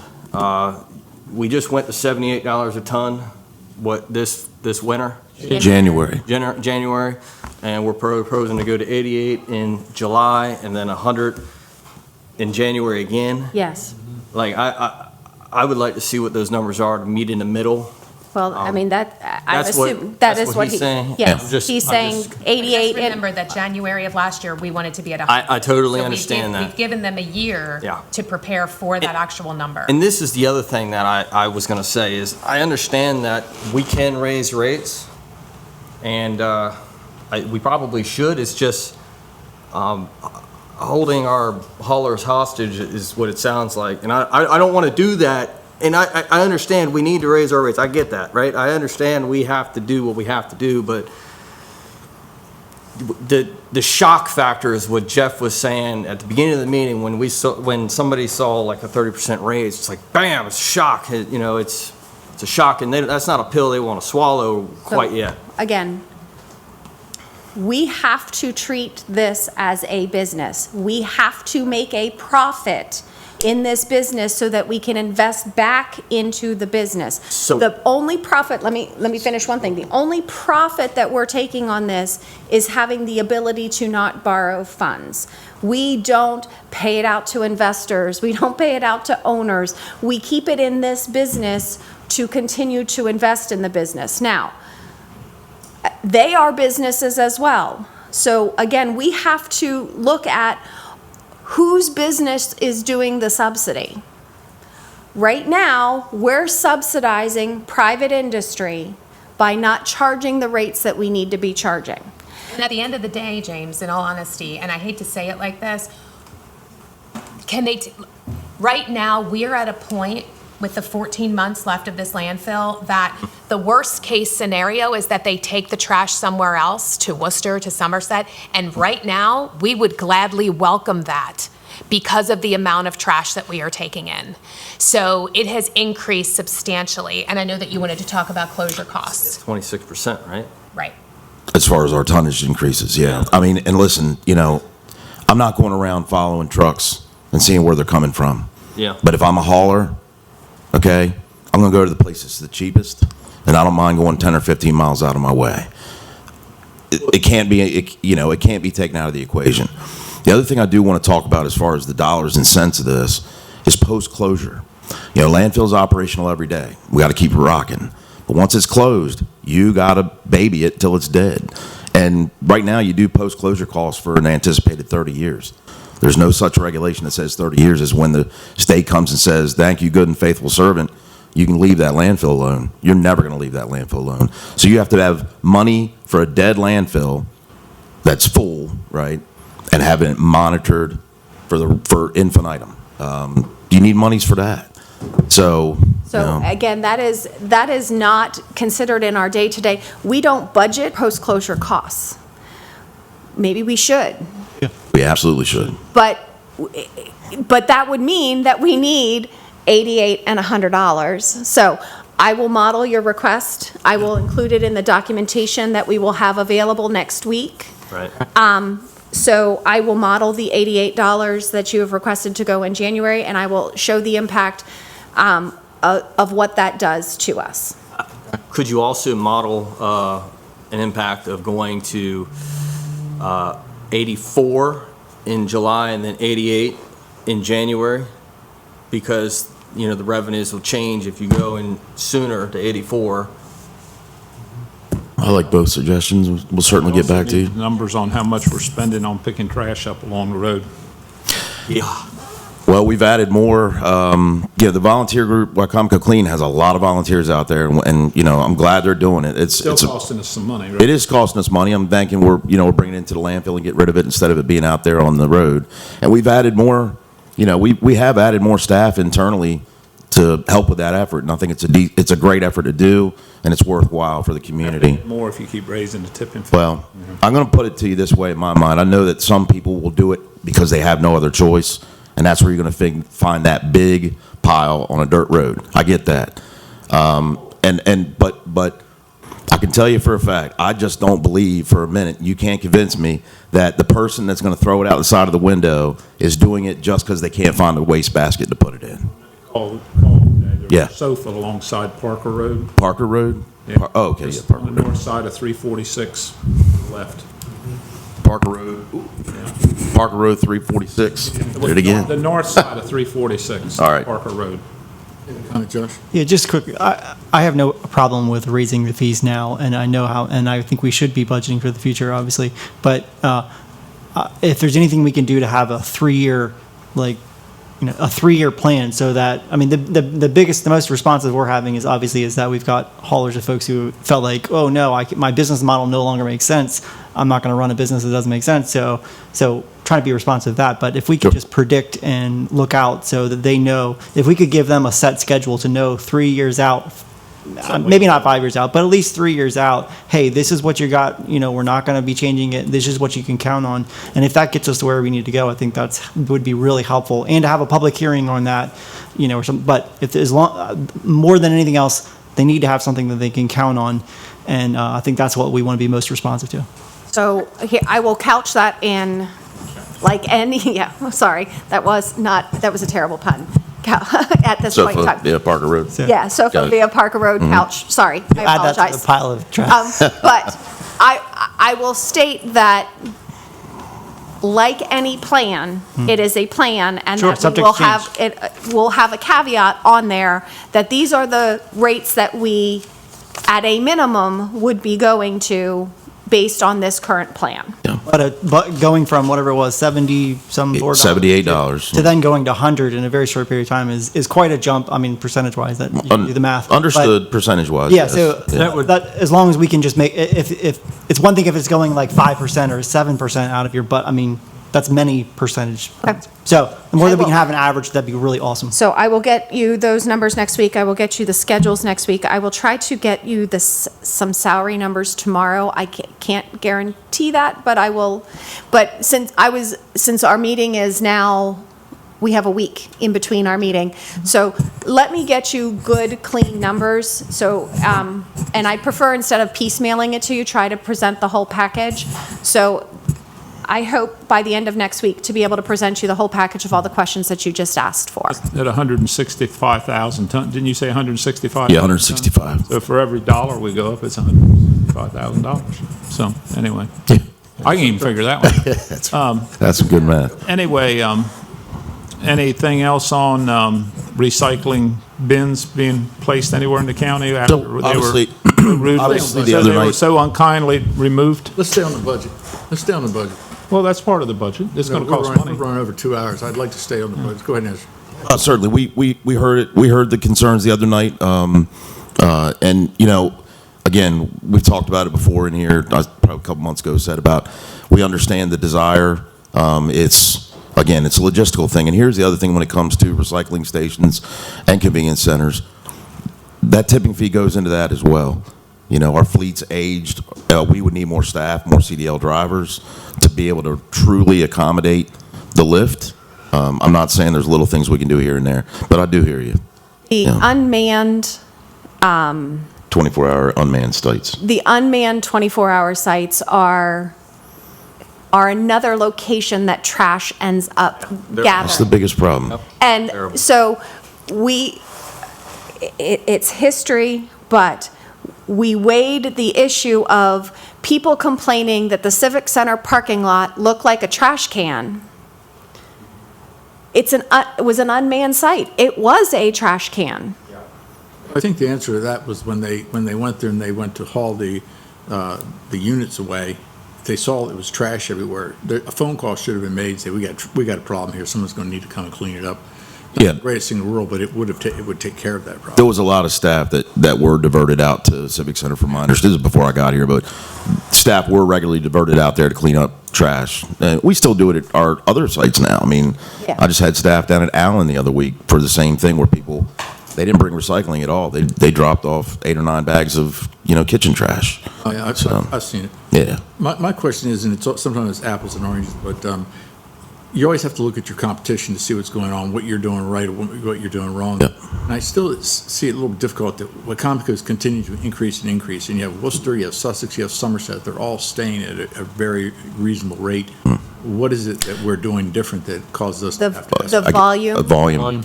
Size, volume. But wouldn't volume would be Well, Sussex is a different Well, but story, the but problem compared is to close neighbors here. But the problem is that unlike Losing on the volume or we're gaining on the? We're We lose gaining- with every ton that comes in? Sir, We're Yes. losing money? effectively, Yes. we're losing, yes, we're losing. And the problem is that every ton that comes in fills up that landfill faster, which means we need to build the next cell.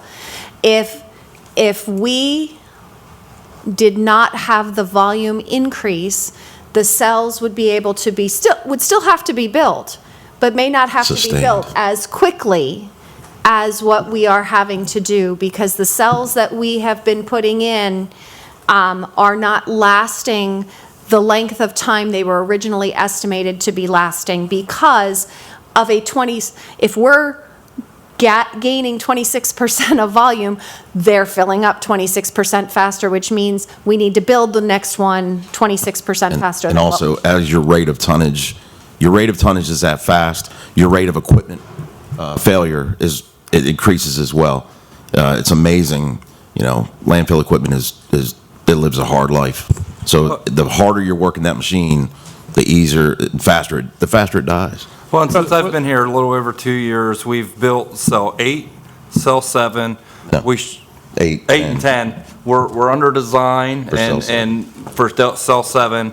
We also are under design for crossing Brick Kiln Road. So like we proactively, there's never been a time since I've been here where we haven't been designing or building a landfill. Yeah. How much and total it's life- all expensive. Yeah. How much total life do we have left if we project out So, the population growth? Yeah, so you're talking about like currently in our current cells. So Yeah, with full build out. full build out, that's Yeah. a different story because when we get full build out at cell 7, again, now this depends on our tonnage rates, right? Cell 7 gains us those additional 3.5 to 5 years depending on rates before we go across the road. But just keep something in mind, and again, I appreciate you hearing us out on this. I understand what this means to haulers, to the community. I get it. I got to pay for a dump sticker too. I choose to do that because it's cheaper than paying a private guy, right? But as soon as we get cell 7 constructed, it's time to start deforesting across the road Yes. and start constructing that before we even get anywhere near close. When I was hired by the county in August, I showed up to cell 8, which was still on its fluff layer. That means that black liner was still exposed on the bottom. And now it's to the point where we have 14 months left in it. It should never be that close. I keep saying to my employees, every day looks like the day after Christmas. We get just as much trash almost every day as we do any day. There's no stopping it. It's amazing. It really is. This is also Amazing what two people can generate in trash. I know from the white. You're 100% right. Really. Yeah. Just about the multi-year tipping fee increase, that would help the haulers Sure. plan because they sign multi-year contracts with the municipalities. So it would help them build that increase into those contracts and less shock value. Sure. Yeah. Makes sense. I think when your billing goes out, and I think Josh had a good idea to give them try to give them a 3-year rate with the understanding, and clearly in bold, that these rates are subject to change, subject to approval, or subject to change.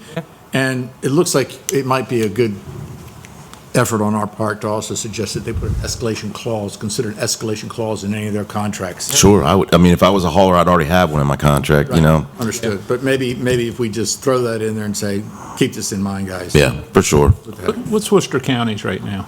Their rate is... They're 80. Yeah, $80 a ton. So we go to 88, you're probably going to lose whoever's hauling Willard's trash. They're probably county. The way They it looks, might. though, is that we're losing more money. We're losing more money the more business we get. It's kind of like It's- reverse of the way business is supposed to be. You're 100% right. Kind of like Yeah. being in the rental business. There you go. Yeah. If you're getting all the business, you ought to be making all the money. But Yeah. somewhere the formula's upside down. 100%. I think back to a state legislator I had to deal with in the state of Tennessee, and he told this story of, I'm selling watermelons for 25 cents a watermelon, and, it's costing me 30. I just need to sell more watermelons. Exactly. No, you're just No, that's- going to lose that's more perfect. money that Exactly. way. Need a bigger and that literally was his idea. I'll just sell more watermelons. No, you're just going to lose more money if you sell more. And it's kind of truly what we're looking at on a daily basis. Yeah. The law of diminishing returns. You got it. And it, just like I say, just one thing after the other. Yeah. One of the biggest issues with our landfill, not the spatial issue, not, operational as far as equipment and everything else. It's how everything's worn out. you know? Yeah, we got one, as soon as we got that brand-new track loader the other day, would you believe our old track loader blew the rear end right out of it? It was holding right on. God has Yeah. a plan. Yep, you got it. It's, now we'll get it fixed, but that's a Yeah. $40,000 repair. It's, yeah. John, there's another entity that has this reserved at 5:30 Yeah, for a I'm public ready hearing. to try to hit it. Sorry. All those, entertain motion to adjourn. So moved. Second. Thank you, folks, very much. Thank you. Thank you.